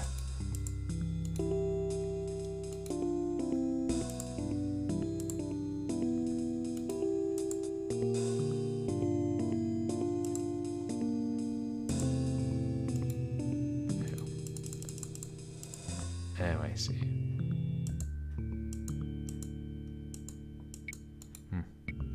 My grandmother went insane now.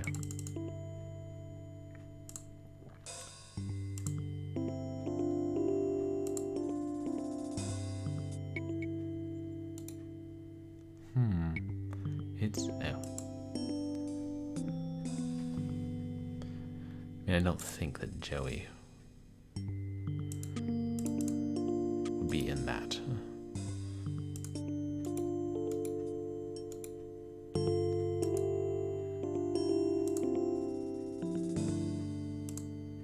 I guess we can't do that. Not right now.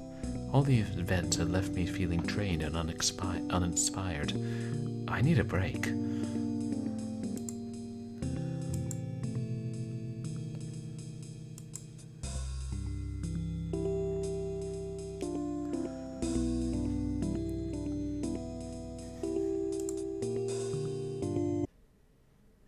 Hi.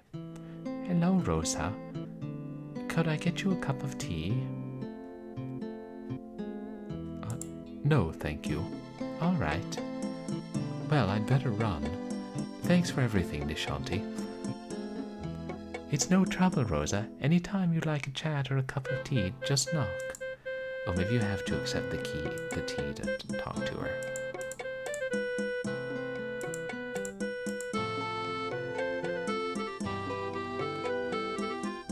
Would you like anything in it?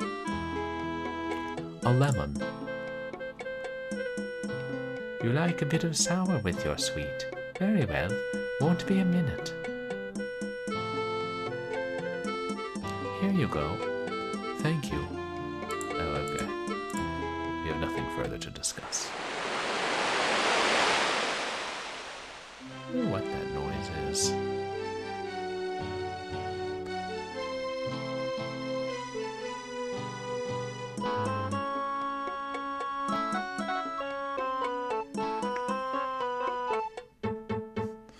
I know, that seems to happen in the noise when you're in Nishanti's apartment.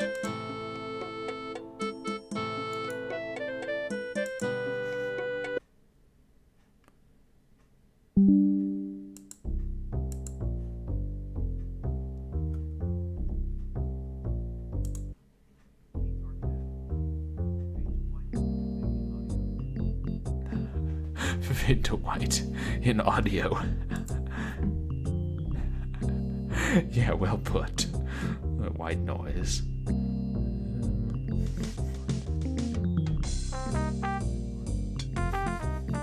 Yeah. I like that description.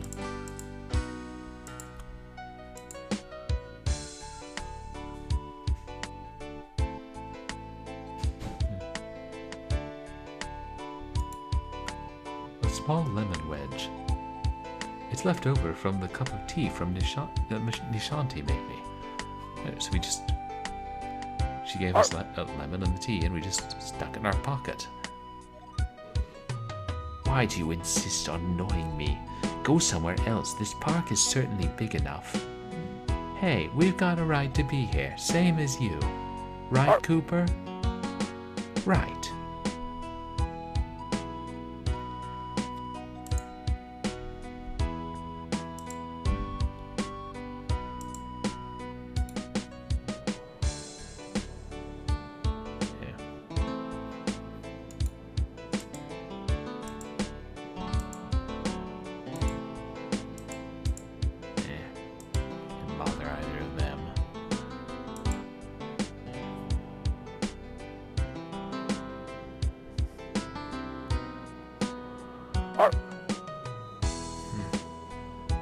Put a muzzle on that creature.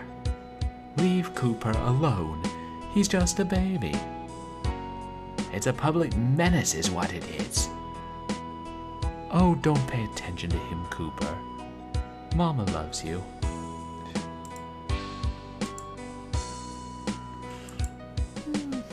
Wouldn't go so far as say public menace. But he could shut up.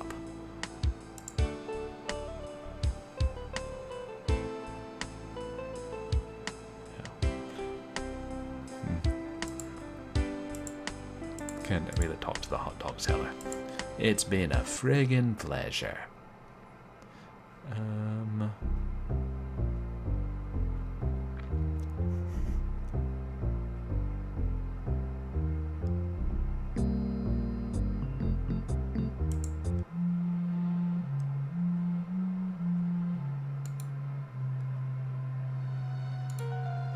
The doctor's got a nice view.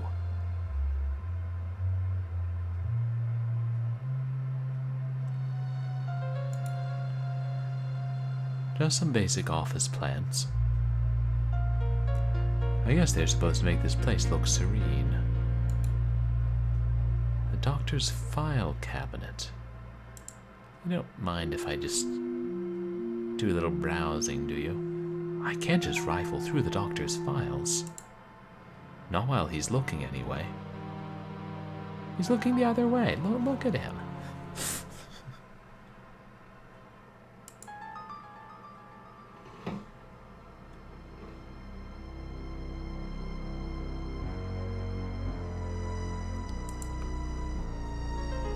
Do you think you can put me under again, Doctor?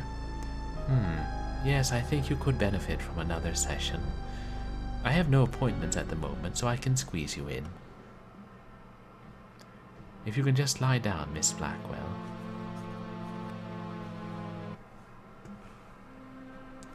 Good. Now listen carefully to the sound of my voice.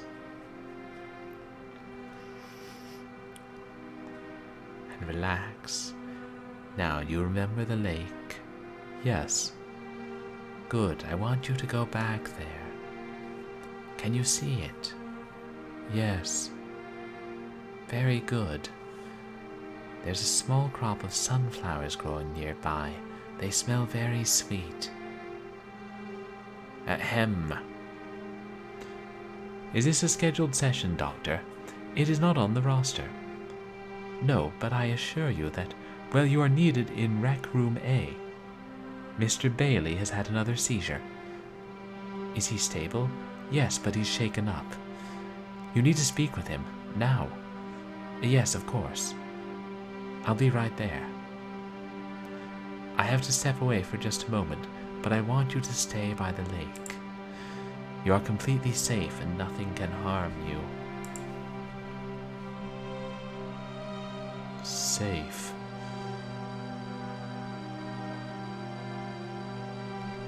What? Rosangela, can you hear me? Yes. I'm going to count backwards from 3, and when I reach 0, you are going to wake up. Ready? 3, 2, 1, 0. How do you feel? Not bad. It gets easier each time. Yes, it's like developing any muscle. Thanks again, Doctor. Drop by any time. Not safe. Yeah, leaving her in a hypnotized state. I mean, I hoped that I could get up and look through the files when he left the room. But no. I was too hypnotized.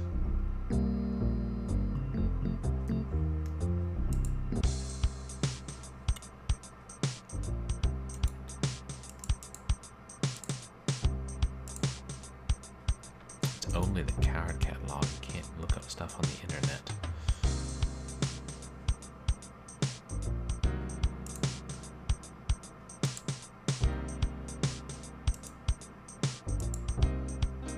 No, nothing about my grandmother here.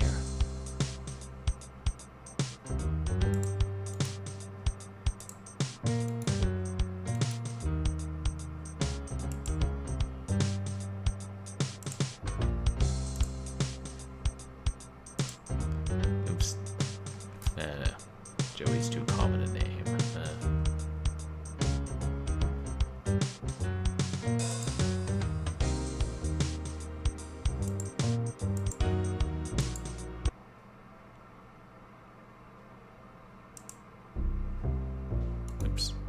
Still carrying Joey around the map. Only the good doctor is familiar with this book.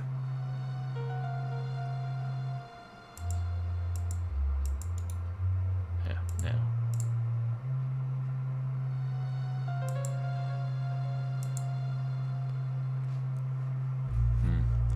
Might as well save.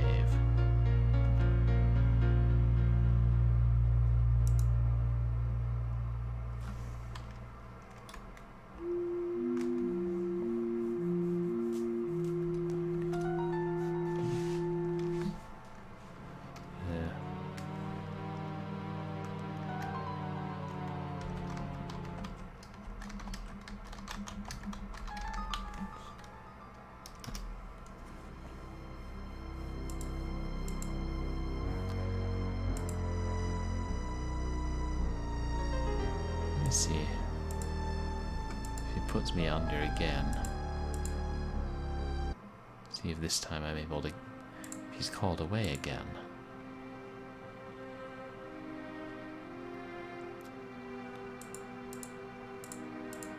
Him and his lake.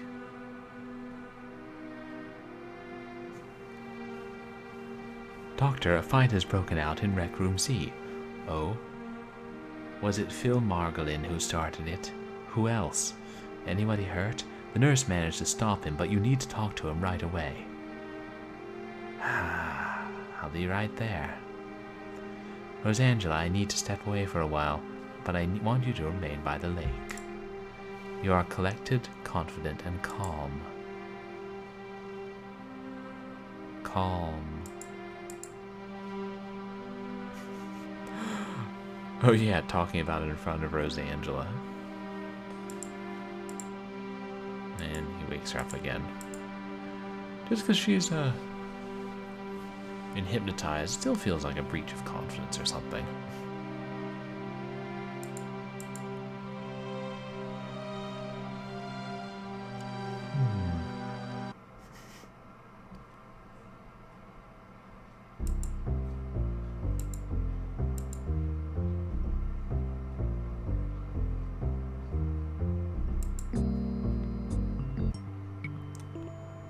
If I drag the words to this computer.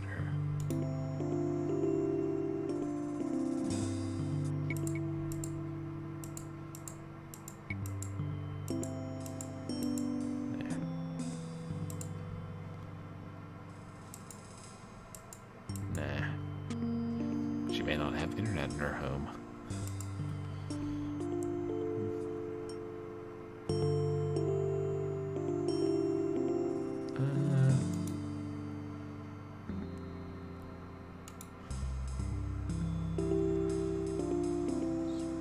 Again, what she says about the scientific of the occult.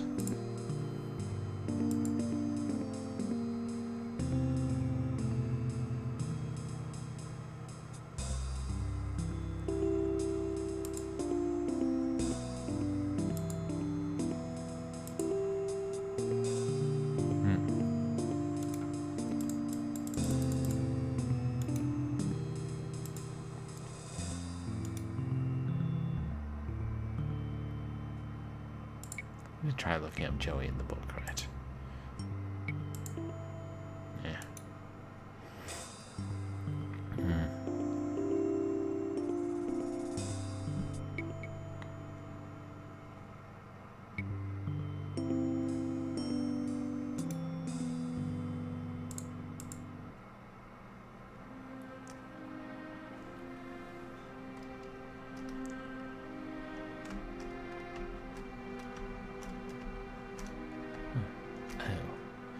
Weird, you can't scroll in and out with zoom text when you're focused on the game.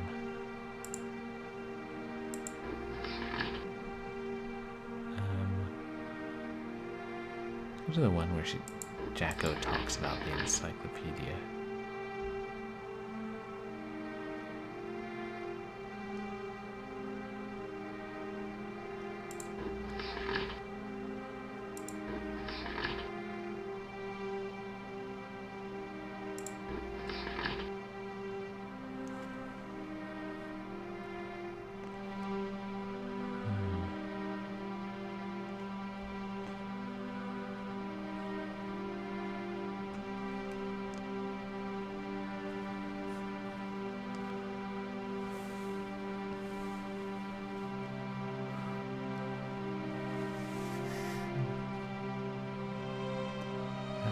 But what good does it do us at this point?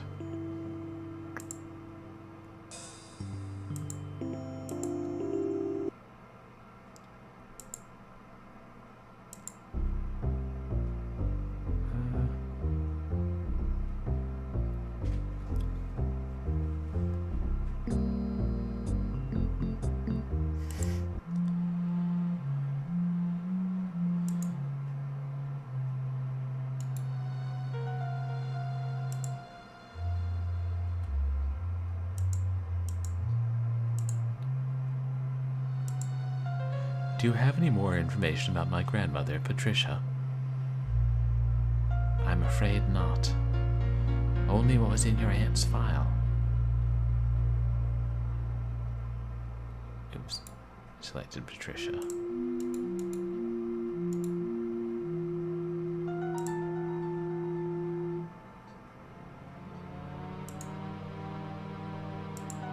Do you have any idea who this Joey is?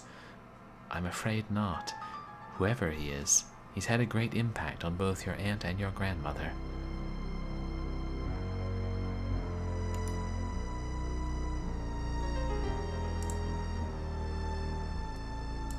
I'm going to click that one at the bottom right. Doctor. Yes, Miss Blackwell. Could you tell me more about Auntie Lauren? Auntie Lauren, I mean. I'm afraid there's not much more I can tell you. Aside from her medical details, you probably know more than I do. Well, maybe you can tell me one thing. Like, how did Auntie go? She died very peacefully, Miss Blackwell. We made her as comfortable as we could. She always looked peaceful. It's hard to believe that her mind was filled with such anguish. The mind is a mystery, especially to those of us who study it. Even in death, she looked no different. It was like she. Are you all right? I'm sorry, Dr. Quentin. I think nothing of it. Thank you.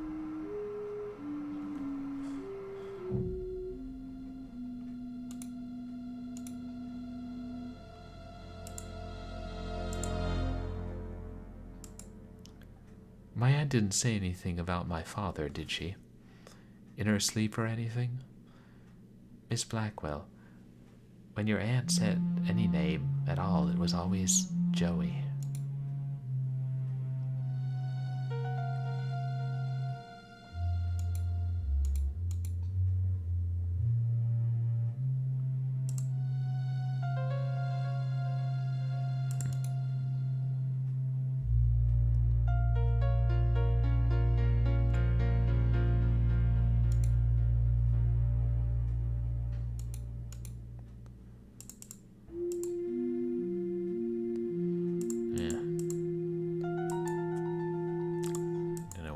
Stopwatch.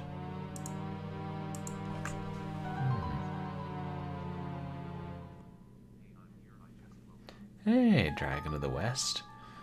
Welcome in. How are you doing today? You guys should check out Dragon of the West, who is a cool streamer. Plays more modern games, challenging games. Has been playing through Red Dead Redemption 2 lately.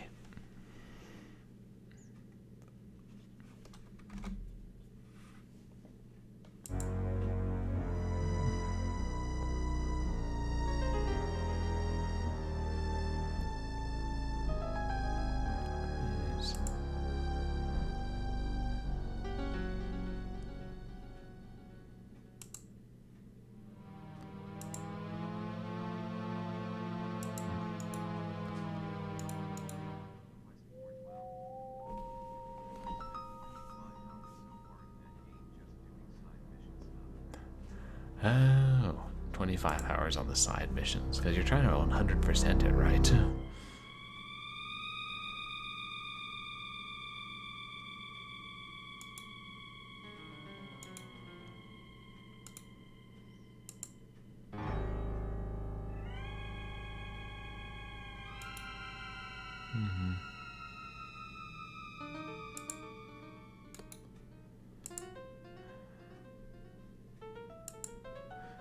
Do you think you could put me under again, Doctor?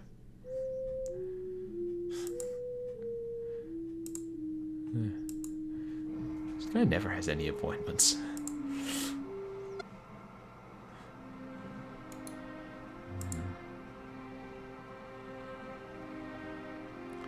And relax. Now do you remember the lake? Yes. Good. I want you to go back there. Can you see it? Yes. Very good. The wind is making the water stir, creating ripples that resonate towards you. Ahem. Douglas wants to go over last week's budget report. Budget reports? Now? Can't it wait? I'm in a session. An unscheduled session. Very well. I'll be right there. Rosangela, I need to step away for a while, but I want you to remain by the lake. You're collected, confident, and calm. Calm.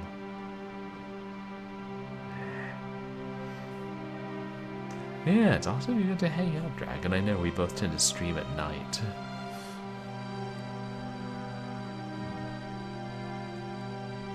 Oh, you don't have the bandwidth for a big RPG. Even though you love them, Kitor. Yeah, some of them are such huge time commitments and take so long.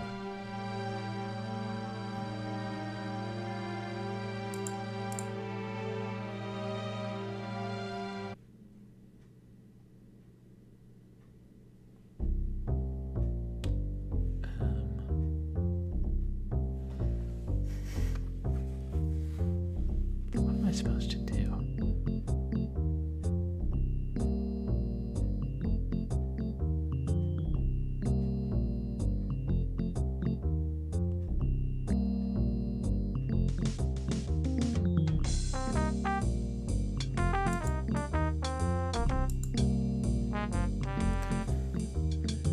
Maybe we should clean off that whistle in case we're going to need to use it.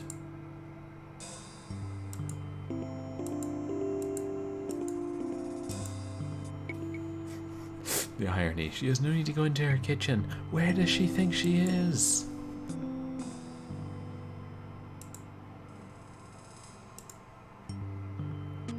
Huh. Oh, hey, that worked.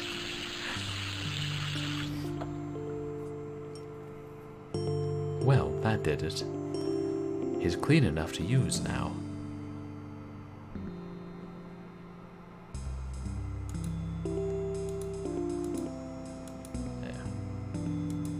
They're all books on 18th century art.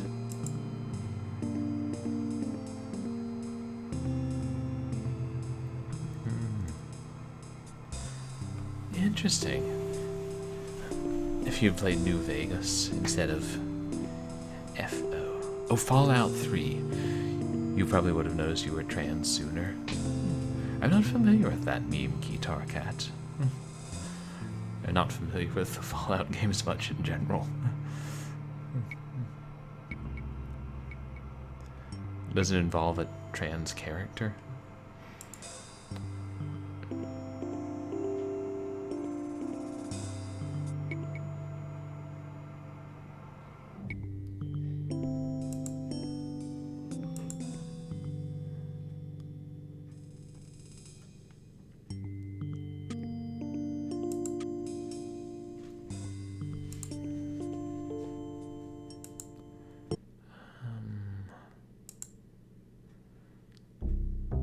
Well, I guess we can at least go torment the dog.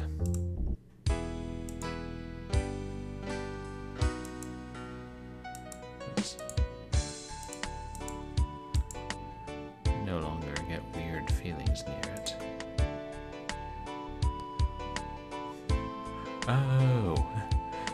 Trans girls of a certain generation have the shared experience of New Vegas. Interesting, I hadn't heard that meme. And it is a good game.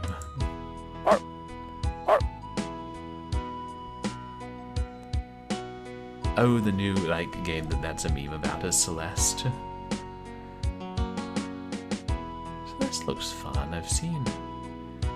Who was I seeing? Who did I saw playing it? Maybe it was Haggard Hessian.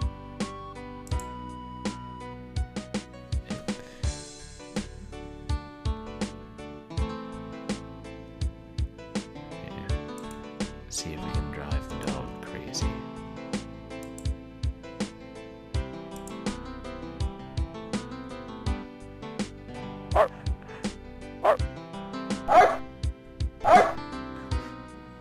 Cooper? Gah! Shut up, you barking rat! Hey, you can't talk to my baby that way. You have no idea how maddening that mongrel is.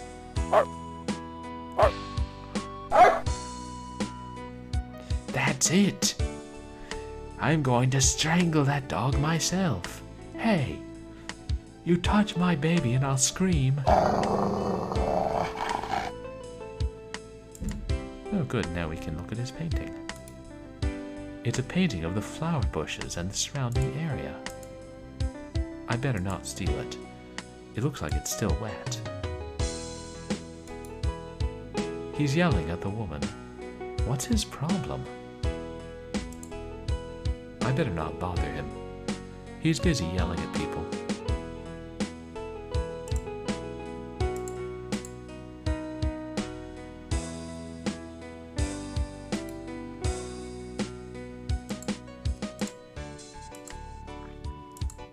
Oops. Clicked off the game. Can we exit here? I guess not. So that might be a more recent one than Celeste's guitar.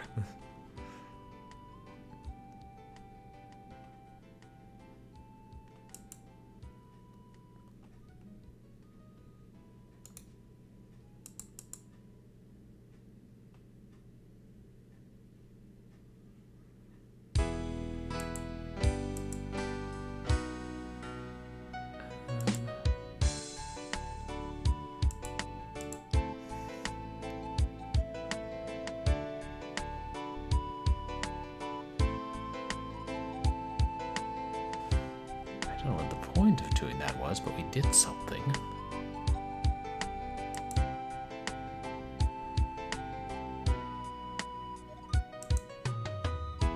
Yeah, and he's back.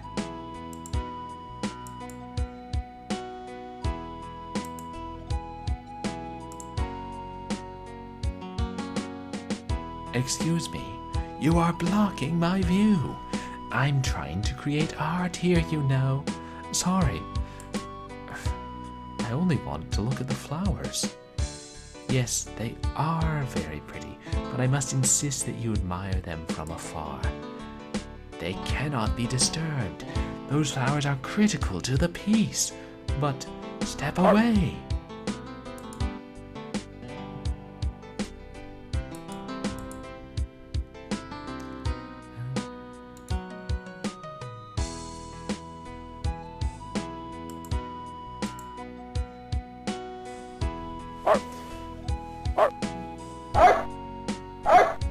Cooper doesn't like that.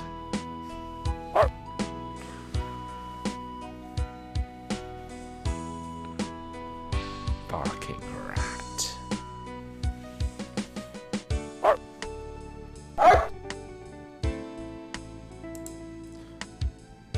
This time, you're gonna look at the flowers.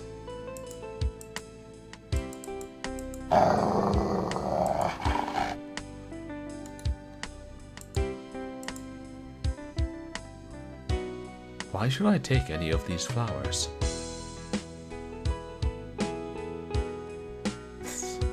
Yeah, exactly. Adventure game logic. Piss off the dog to piss off the painter. To get, able to look at the flowers because the painter is a jerk.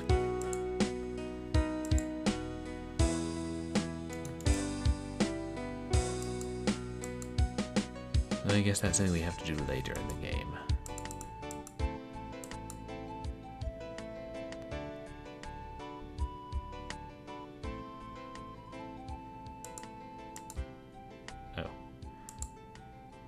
Oh, see, it's not one thing. I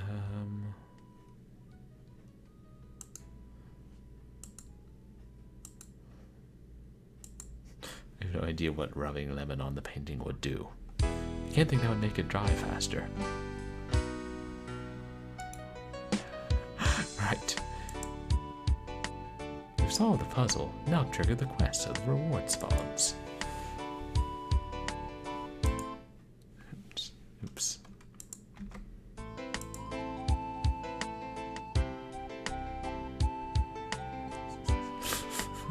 What? I try random things. I'm like, I don't know, maybe lemon juice helps oil-based paint set. I wasn't drawing with cloth, I was drawing with a lemon wedge. But yeah, I feel like wiping it dry with the cloth would be good. That's why you gently blot paintings with cloth to help them dry. Yeah, I ain't a professional artist, I'll tell you that up front. Don't know much about art. I'd use watercolors in the Fundamentals of Design class when I was getting my theater degree. That's about it.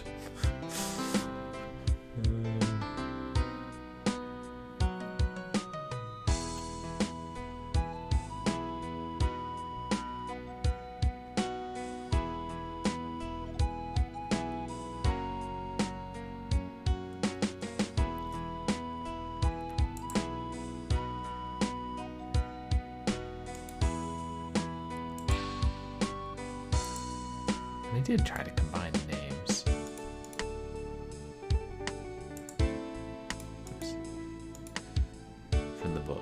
with the encyclopedia, didn't I?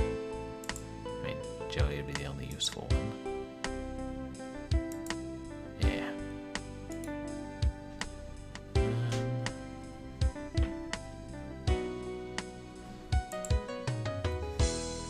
Let me just look at their README file, see if anything it says.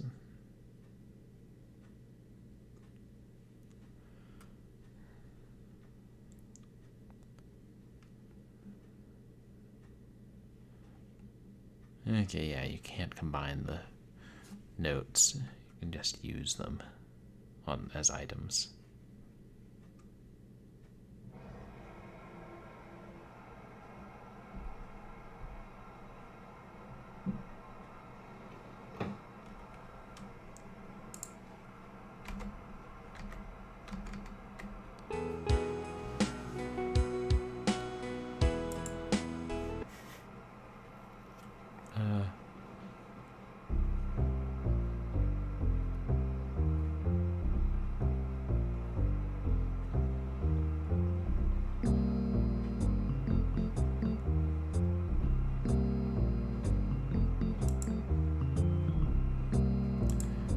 Items in my apartment that I missed?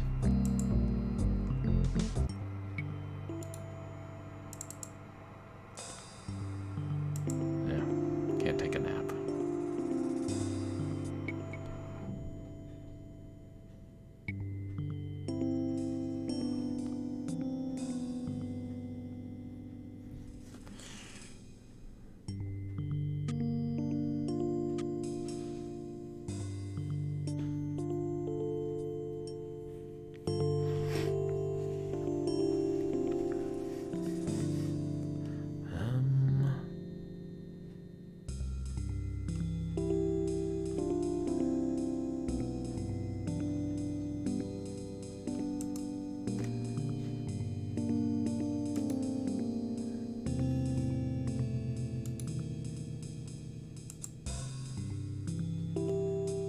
I did try to use Joey on the computer, right? Oh, right. Those what made me think she might not have internet.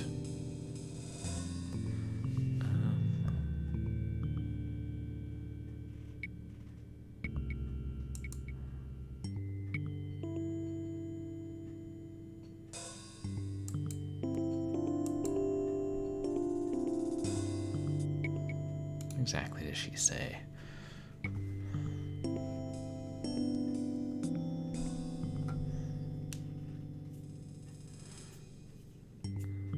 Yeah, long, boring, incomprehensible.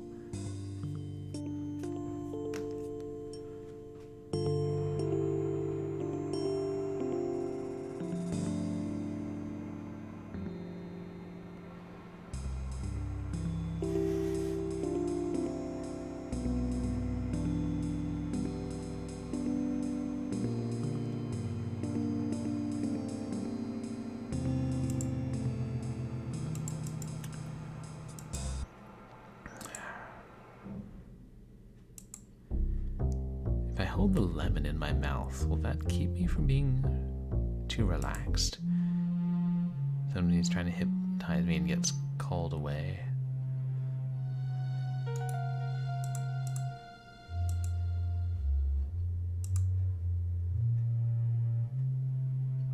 Yeah.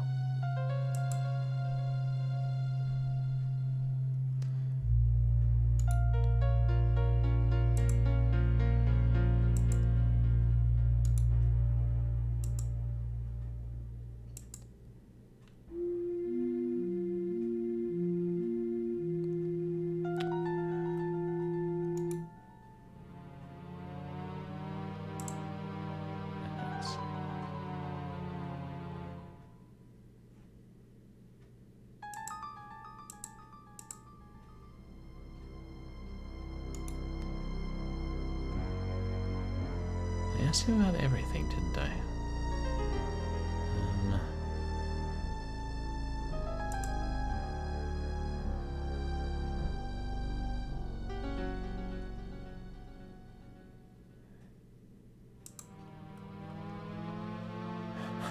I'm not going to just lie down on the couch uninvited.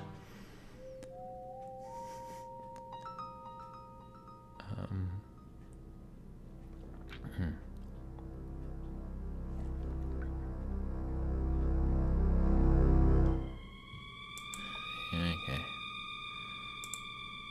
Try the hypnosis one more time.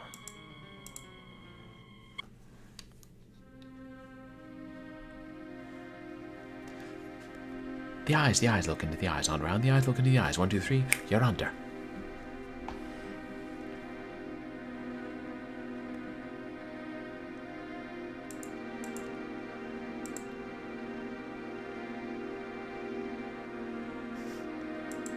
Oh. Wait. Have I tried to use the stopwatch here?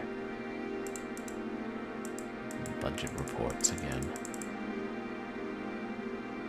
Calm.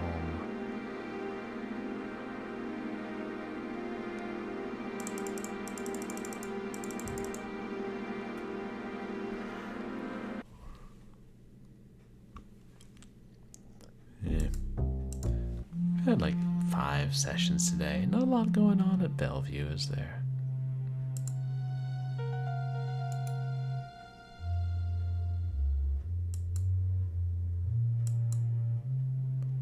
Wait. There's a stopwatch, not an alarm, right?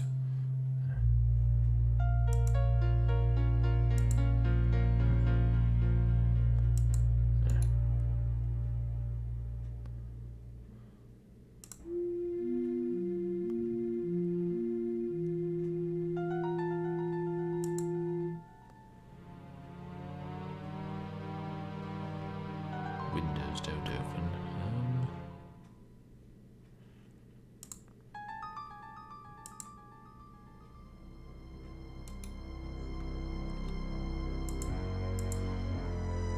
I'm kind of lost, and normally at this point I would look up a hint, but I don't know if there's a walkthrough for this game.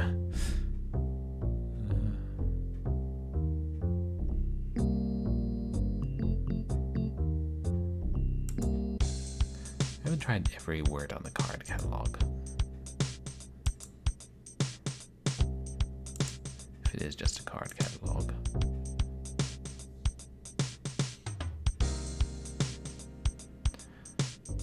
Auntie's breakdown was so severe that it made the community section of the New York Times.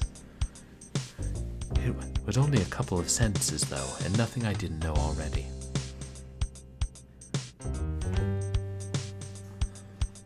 Well, that was something.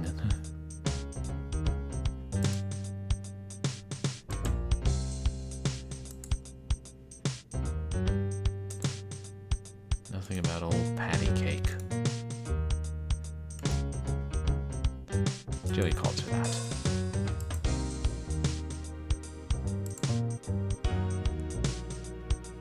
Right, Joey gives too many results.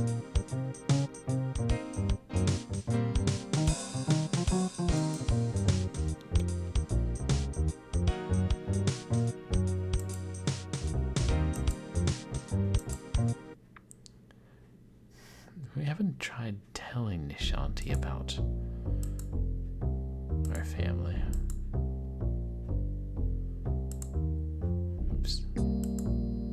No, wait, we won't get a chance to use items. She'll just give us tea and send us on our way, and we'll keep the lemon.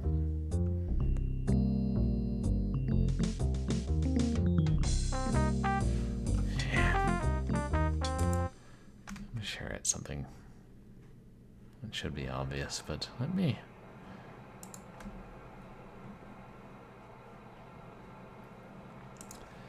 see if there's a walkthrough.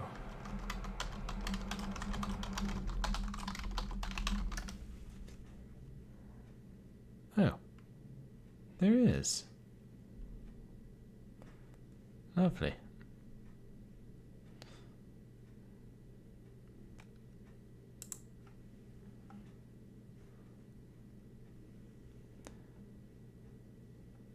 Oh, nice. The Adventure Game Studio Wikipedia, or Wiki, some of them have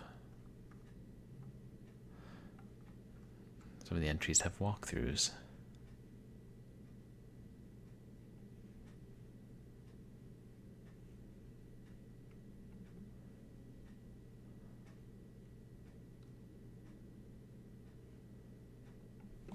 Okay, that is. We can set the watch. And how?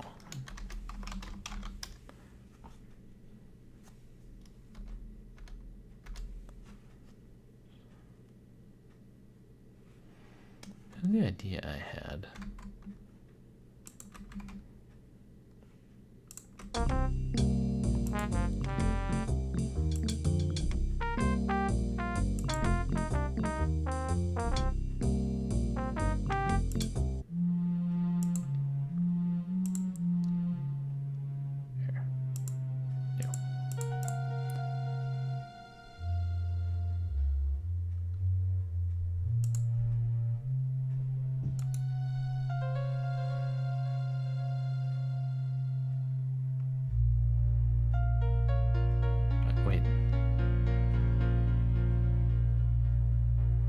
Little pixel hunty there, if I do say so. 10 minutes ought to do it.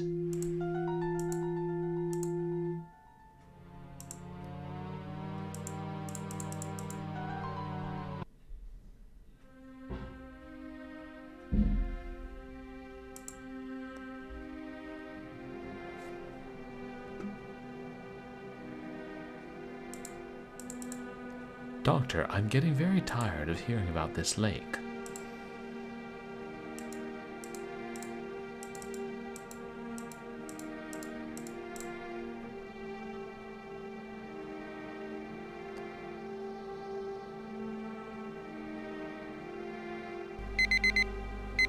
Oh, that's not dangerous. Getting woken up by alarms if you're hypnotized. The alarm jerked me out of the trance. No way I'm getting back into it now. What should I look up?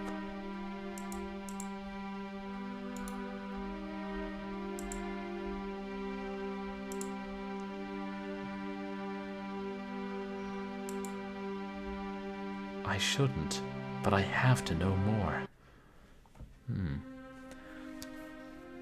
Patient Lauren Blackwell. This is Dr. Quentin questioning patient Lauren Blackwell, diagnosed with acute psychosis. Sodium amytal has been administered. Lauren, can you hear me? Yes. It's... So... Who's there? I'm Dr. Quentin. I'm your doctor. Doctor, thank God. Please help. Hurts so much. What hurts, Lauren? Fire hurts. Where's the fire, Lauren? Everywhere. Can't escape. Needle. Claws. Caught me. Lauren, I want you to envision water. A crystal clear lake. Can you see it? Lake. Water. Oh, but no. I can't. Do try, Lauren. Try and see the lake. Joey. Where are you, Joey? The lake. I need you to ignore Joey and concentrate on the lake. Joey's not here. He's never here.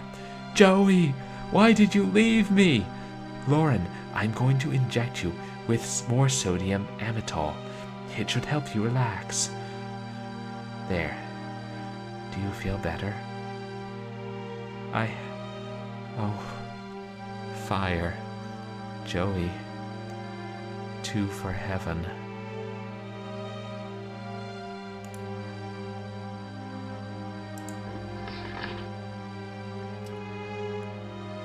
Lauren, it's hard to hear you.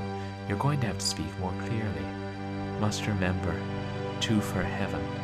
2 for heaven. 2 for heaven? Is that what you said? Joey, so tired. Can't I sleep? Yes, Lauren, you can sleep now. No, can't ever sleep. 2 for heaven. I have sedated the patient. This concludes my session.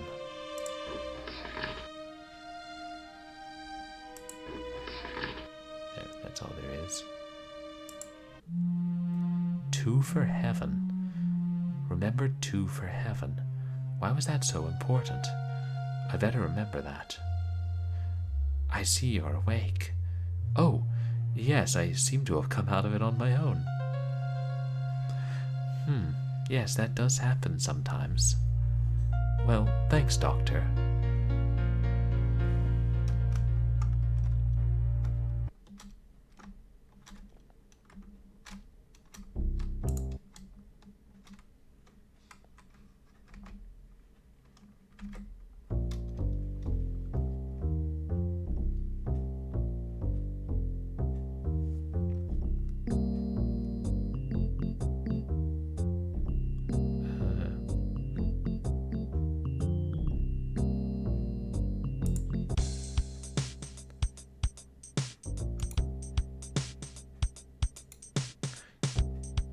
Two for heaven.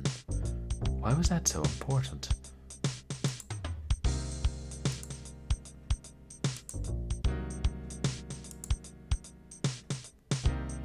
Nothing.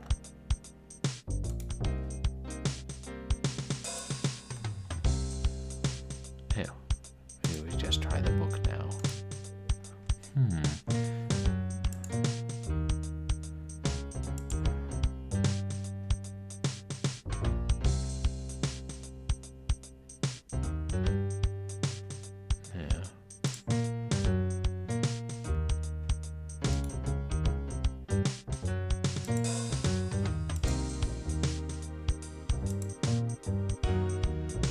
Maybe she wasn't saying 2 for heaven after all.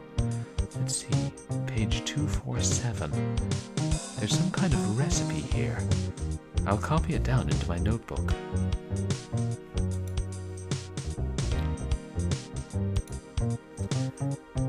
The book gave a recipe for bringing forth the paraspecial contents of photographs, whatever that means. The recipe calls for 2 cups of hot water, a half cup of vinegar, a dash of salt. Drop in an Ambryona umbellata flower and a few drops of a citrus fruit such as an orange or lemon. Mix the ingredients together in a bowl and add the solution liberally to a photograph. The book went on to say that the recipe will not work for everyone and that only those of a particular frame of mind will be able to see the altered effects. Well, that's pretty convenient. Vinegar.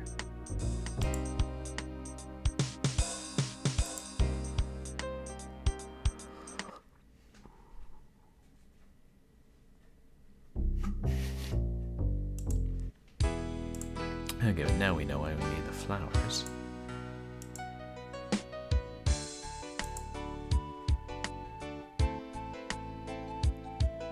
Hey, Cooper. You like music?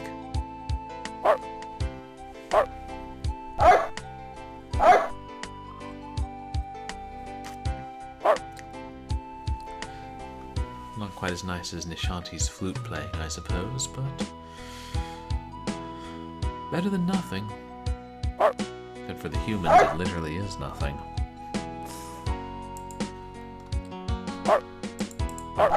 Other than his barking. Yes, don't strangle the dog.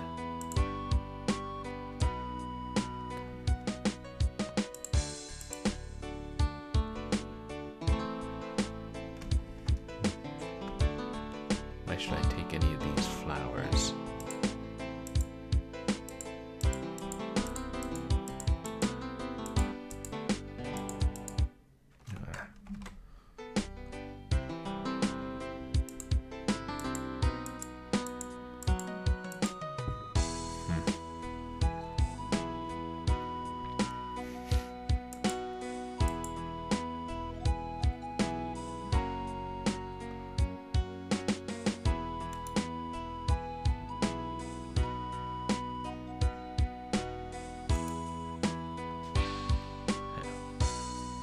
Still just this recipe.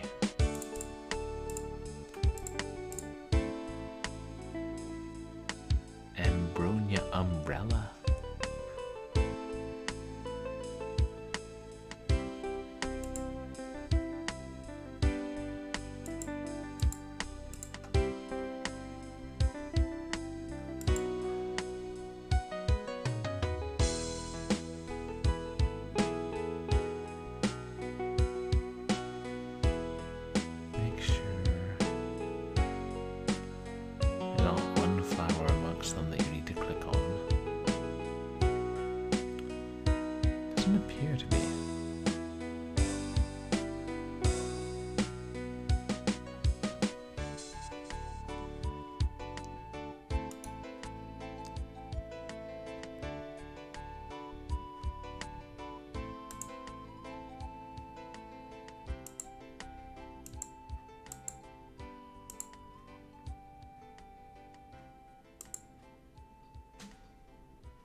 find the recipe with the photograph.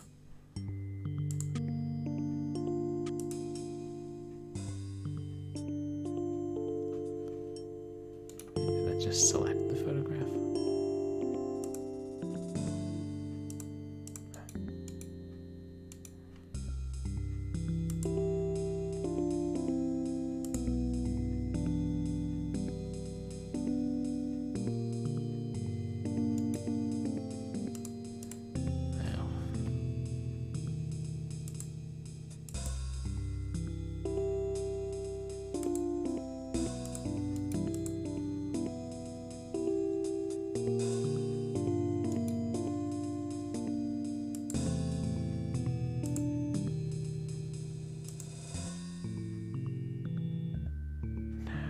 Hats.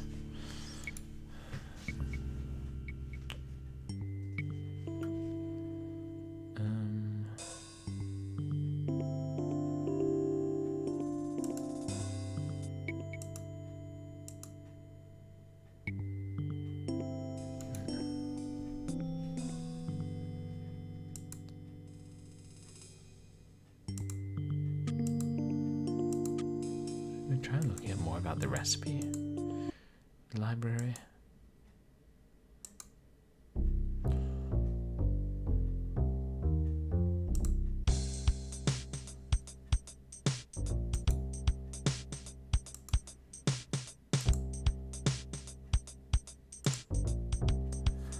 If I'm going to be making this recipe, I guess I should find out what an Ambronia umbrellata flower is.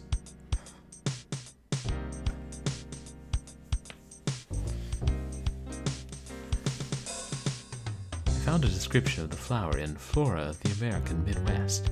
The Ambronia umbrellata flower is a small flower, purple in color, with a faint white spot in the middle.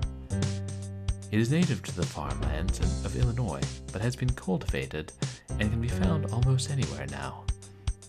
There's a picture attached, so I know what the flower looks like now. Okay, now we're making progress. It's interesting also that the first game she's going to the library to do research, or in this game I should say, but then in the first real Blackwell game she's doing research on her PC. And then starting in the third one, she can just do it on her phone.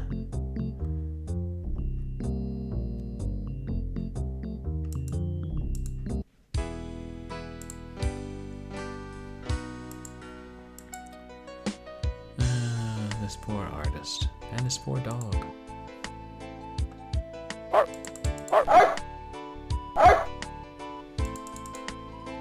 I assume it's one of those flowers. Barking rat. It's a good insult. I should start using that on people. So I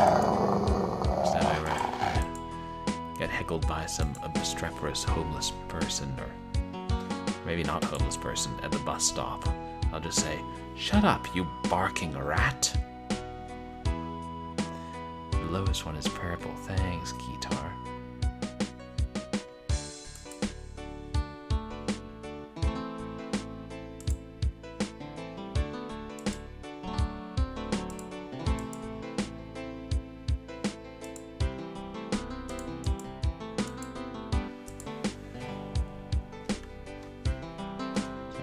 One.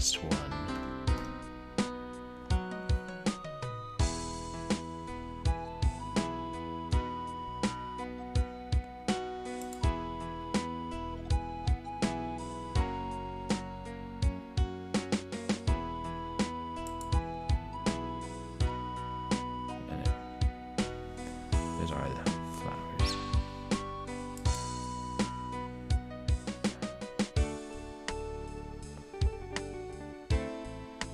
I don't know.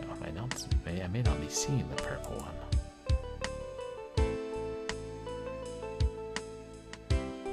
Oh, is it covered by my chat overlay? Ah, now I see. Thanks, guitar. Oh, should I take any of those flowers?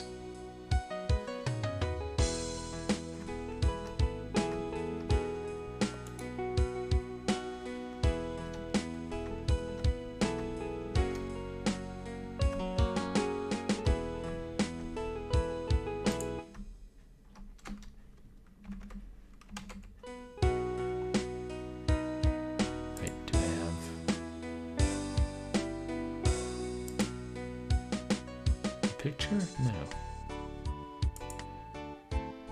Yeah, maybe that's what it needs to be, using the recipe on the flowers. That's it. There's the Ambronia umbrellata in the middle of those flowers.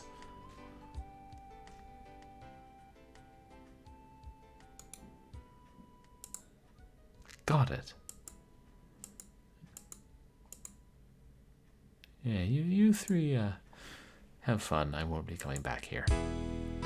God willing.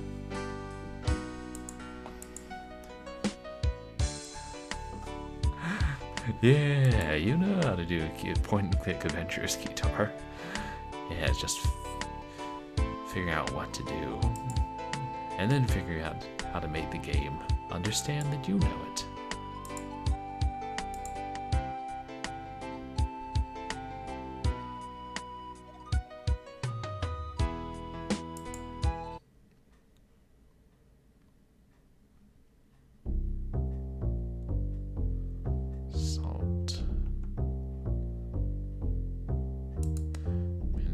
Salt and vinegar in our kitchenette. Would it be that easy? Go across the hall. Ashanti, may I borrow a cup of vinegar?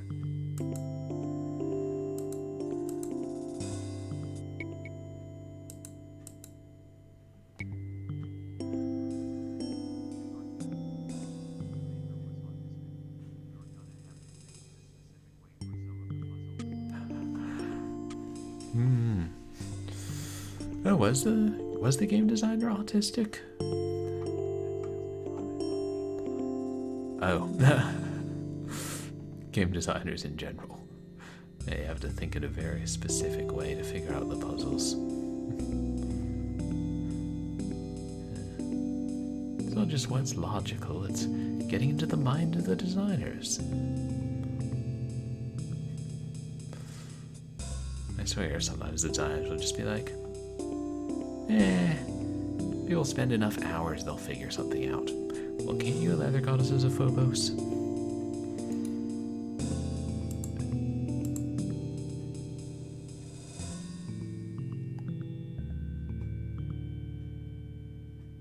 Alright, can't use anything.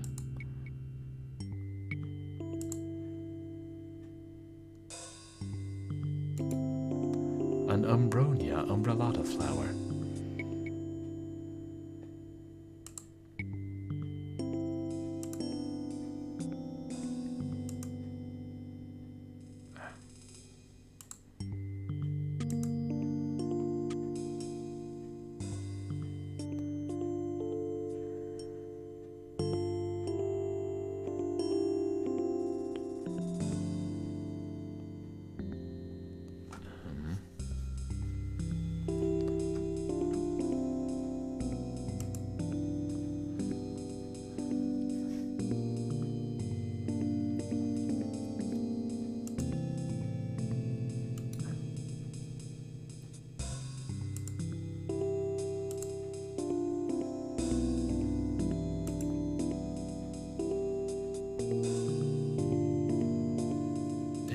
Straight up not combine the words with other items? I'm wondering that now. And just keep selecting them.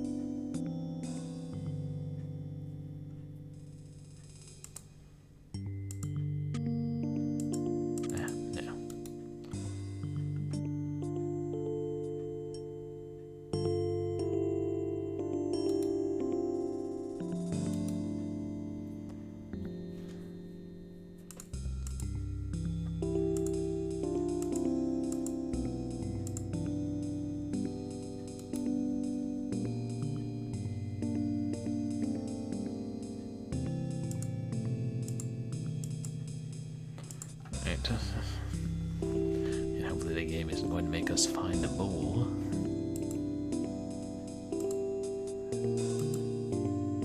Well, might as well, I guess. Right, let's see here. 2 cups of hot water. Half a cup of vinegar, got that. Dash of salt, got that. For now, I'll have to just mix up the ingredients I do have. Oh, okay, and then we'll get a bowl to combine the others in.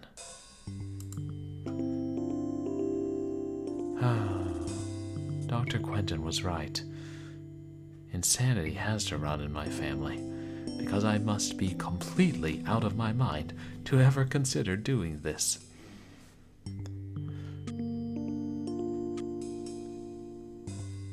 Oh, you taste the bitter end of the sucralose in your instant tea.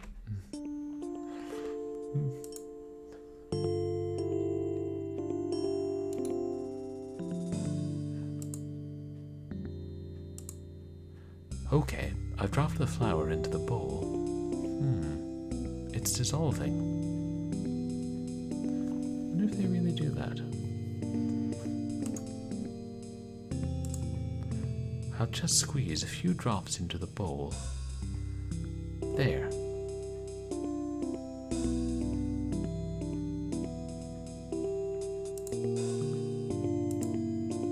Absolutely not. This photo is too precious to risk in such a way. There's got to be another photograph I can use. Such as... According to that book, the solution will enhance any photograph's paraspecial properties, whatever that means. Well, here goes. Well, so much for that. The picture looks exactly the same. Oh my god. Is it happening? Am I going insane? This can't be for real. This can't be. There's Joey. Hello, beautiful. Her eyes got very wide. Oh dear. Heh. Okay, I might be dead, but I can still make the ladies swoon. Joey's awful, I love him. So, Griff, long time no see. How's tricks? Right. Don't say much, huh? Well, you're certainly a better conversationalist than Naptime Nelly over there. I hate being ignored. Hey, baby cakes. Sleepy time's over. Wake up! What? Shall we try this again? No! Now that's not very polite. No, go away. I'm afraid I can't do that, darling. I've tried it, trust me. No! You don't exist! Oh, yes, I do. No! Yes! Look at me. No! There's nothing there. There's nothing there. There's nothing there. Oh, brother. There is nothing there. I am not going insane. There is nothing. Listen. Get the fuck out of my head. I am not my aunt. I am not my grandmother. I am not going to end up at Bellevue. Now wait. Shut up. Shut up. Shut up. No, you shut up. I've been watching you all day, sweetheart. You know who I am. No. Stop it. I'm not going away. You might as well face up to that right now, because there isn't time to beat around the bush. Now say my name. No. Stop that. You know who I am. Now tell me, what's my name? Say it! Damn you, say it! You're... Yes? You're Joey. Hallelujah. Give the kid a Cupid doll. Now look at me. I don't be scared. I don't bite. I couldn't even if I wanted to. Now that wasn't so bad, was it? Who are you? I'm Joey Malone, and I'm the family ghost. What? Think of me as a Blackwell legacy, sugar. I'm passed down from one generation to the next, like a family heirloom. First I haunted your grandmother, then your aunt, and now you. Why the hell are you here? Direct, straight and to the point. You're a Blackwell, all right. Answer me. Why are you haunting my family? You got me, Toots. I've been asking myself why me and why your family since the whole thing started. Must be some kind of gift your family has. A gift? Yep. You're a medium, darling. A medium? Yep, you're a medium with a connection to the spirit world. And I, my dear, have the unique privilege of being that connection.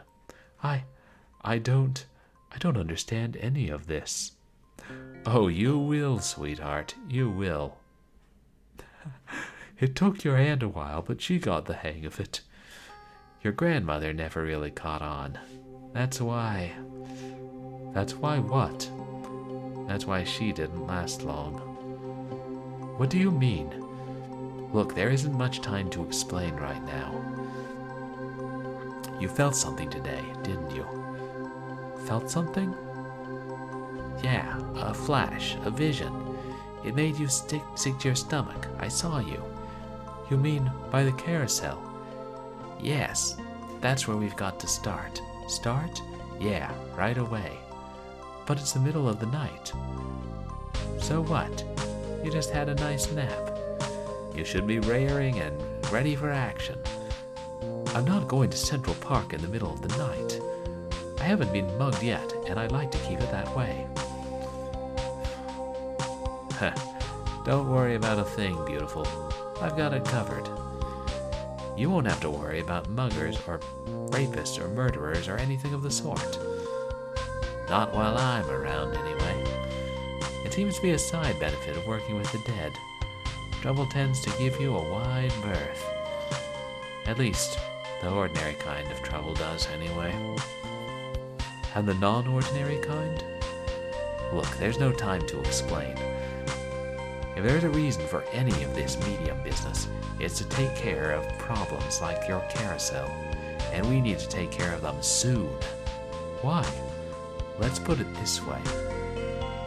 Do you want to end up like your aunt and grandmother? Was that because of you? Did you do that? No, I didn't, doll. I didn't make him that way, and I don't know what did. But do you really want to sit around here and wait to find out? All right, let's go. To be continued.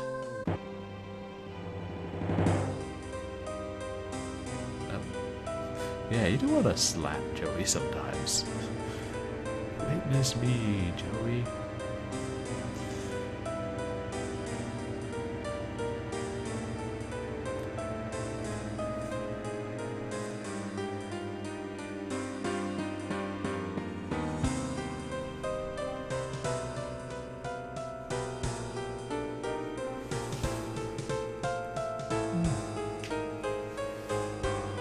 Quite a small team. And it quits. But that's really interesting, that theory about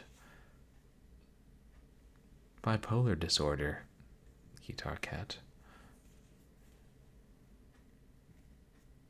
No, I hadn't heard that. That's fascinating.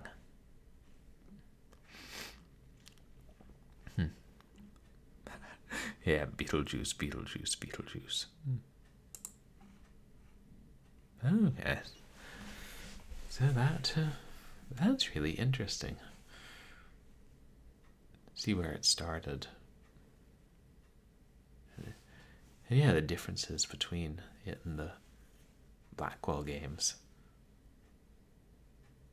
I wonder if they'd gotten to a second installment of Bestowers of Eternity and want to see the ghosts or whatever it is at the carousel.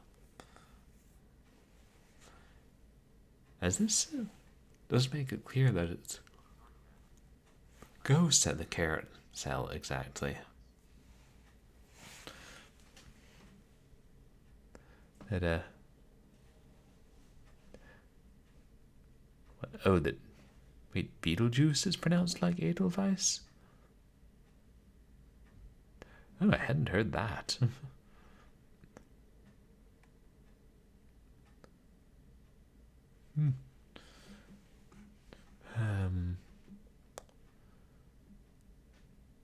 Yeah.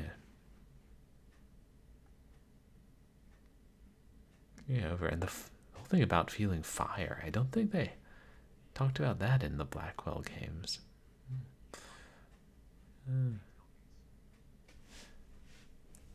Okay, like Betelgeuse. Betelgeuse. I wonder what language that is. EU.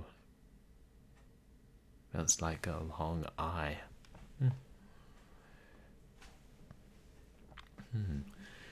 I don't know, I'm really glad we got the Blackwell series, although this would have been, if he'd continued Bestowers of Eternity, I feel like it would have been a really great series. I mean, it still got the premise, and the characters are starting to come into their own. Yeah, and a pretty good cliffhanger ending for. Still doesn't tell it. And it feels like this would be more serialized than the Ben Jordan series, which I know Dave Gilbert was also somewhat involved in. Maybe he only did the voice acting for the deluxe edition of the first one. I gotta go back and finish the Ben Jordan series eventually. I know I've streamed like the first 3. Oh, maybe it is Greek. There's a lot of the stars have Greek names, right? Oh, but there's something interesting in the game folder. I saw this other file. Oh, really? Betelgeuse is Arabic.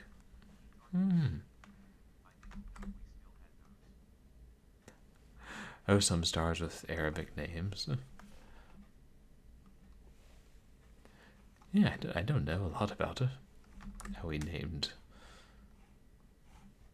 the different stars and things.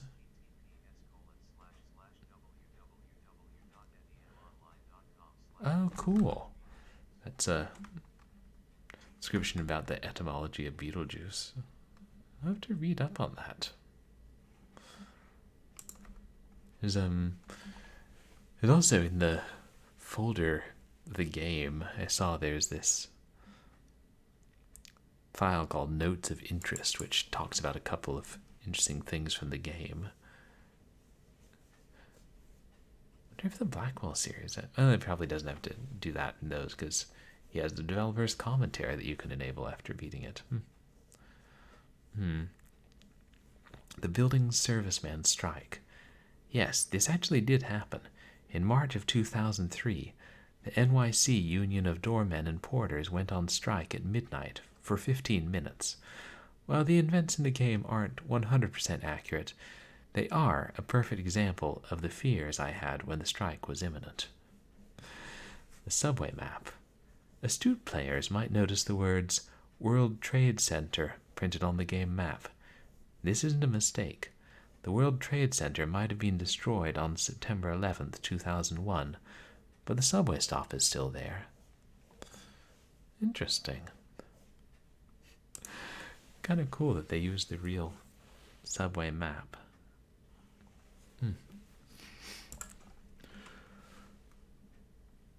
That was fun to see that, to play that game. Especially hearing the voice actors in my head. And I was reading the characters' lines, and knowing how Joey and Rosangela sound. I should wrap up and we should find somebody to raid. But as for what's coming up, on tomorrow we'll be playing Blackwell Epiphany, the last game in the series, continuing, and yeah, getting somewhat further in that. It's been so much fun. And then on Wednesday, we'll continue Doom 2. Probably won't get through another 10 levels, but at least a few more. And then I'll see if I can do a bonus stream this week, reading more of The Circular Staircase.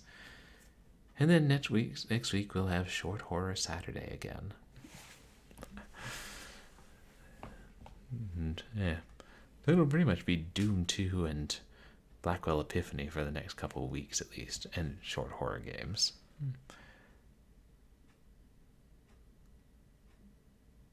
No, the Arab-speaking world was codifying a lot more science before the Crusades. And they have multiple cultures naming the stars.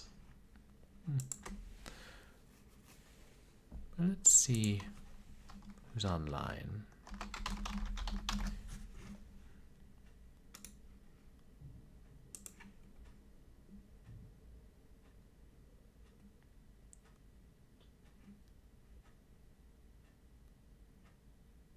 It's later. I thought that ended up being a longer stream. I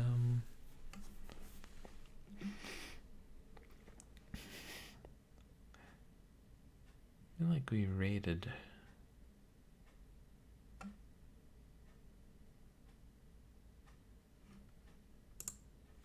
Anyway, I wonder if there's anywhere I'm playing Blackwell.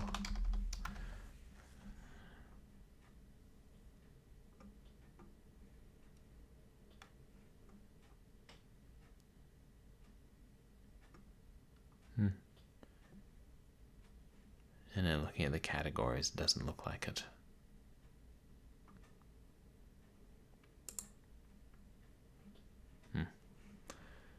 Yeah, we'll raid.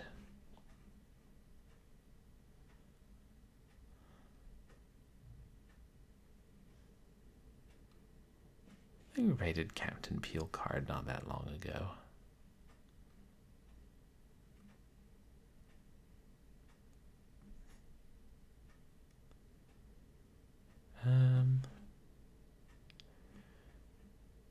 I know we raid Cobra Commanda. I don't think we've gotten to raid her in a bit.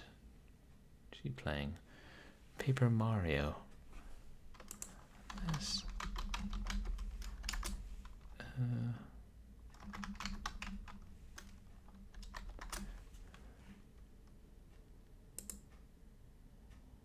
Oh, on original hardware. Nice.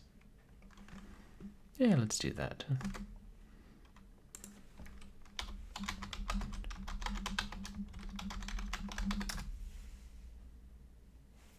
Yeah. Well, thank you all for coming to hang out and trying out Bestowers of Eternity with me. Appreciate all the chatters and all the lurkers. You can find me on Twitter and MySpace, where I post stream announcements and polls and random thoughts of the day, but not every day. Yeah, my pleasure, Keytarcat. Thank you for hanging out. And and you can find VODs of my past streams on YouTube.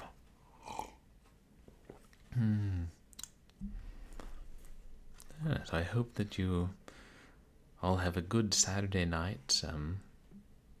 Say hi to Cobra Commanda, and see you guys here for Blackwell Epiphany. Oh, you as well, Keytarcat. Thanks. Have a good night, all.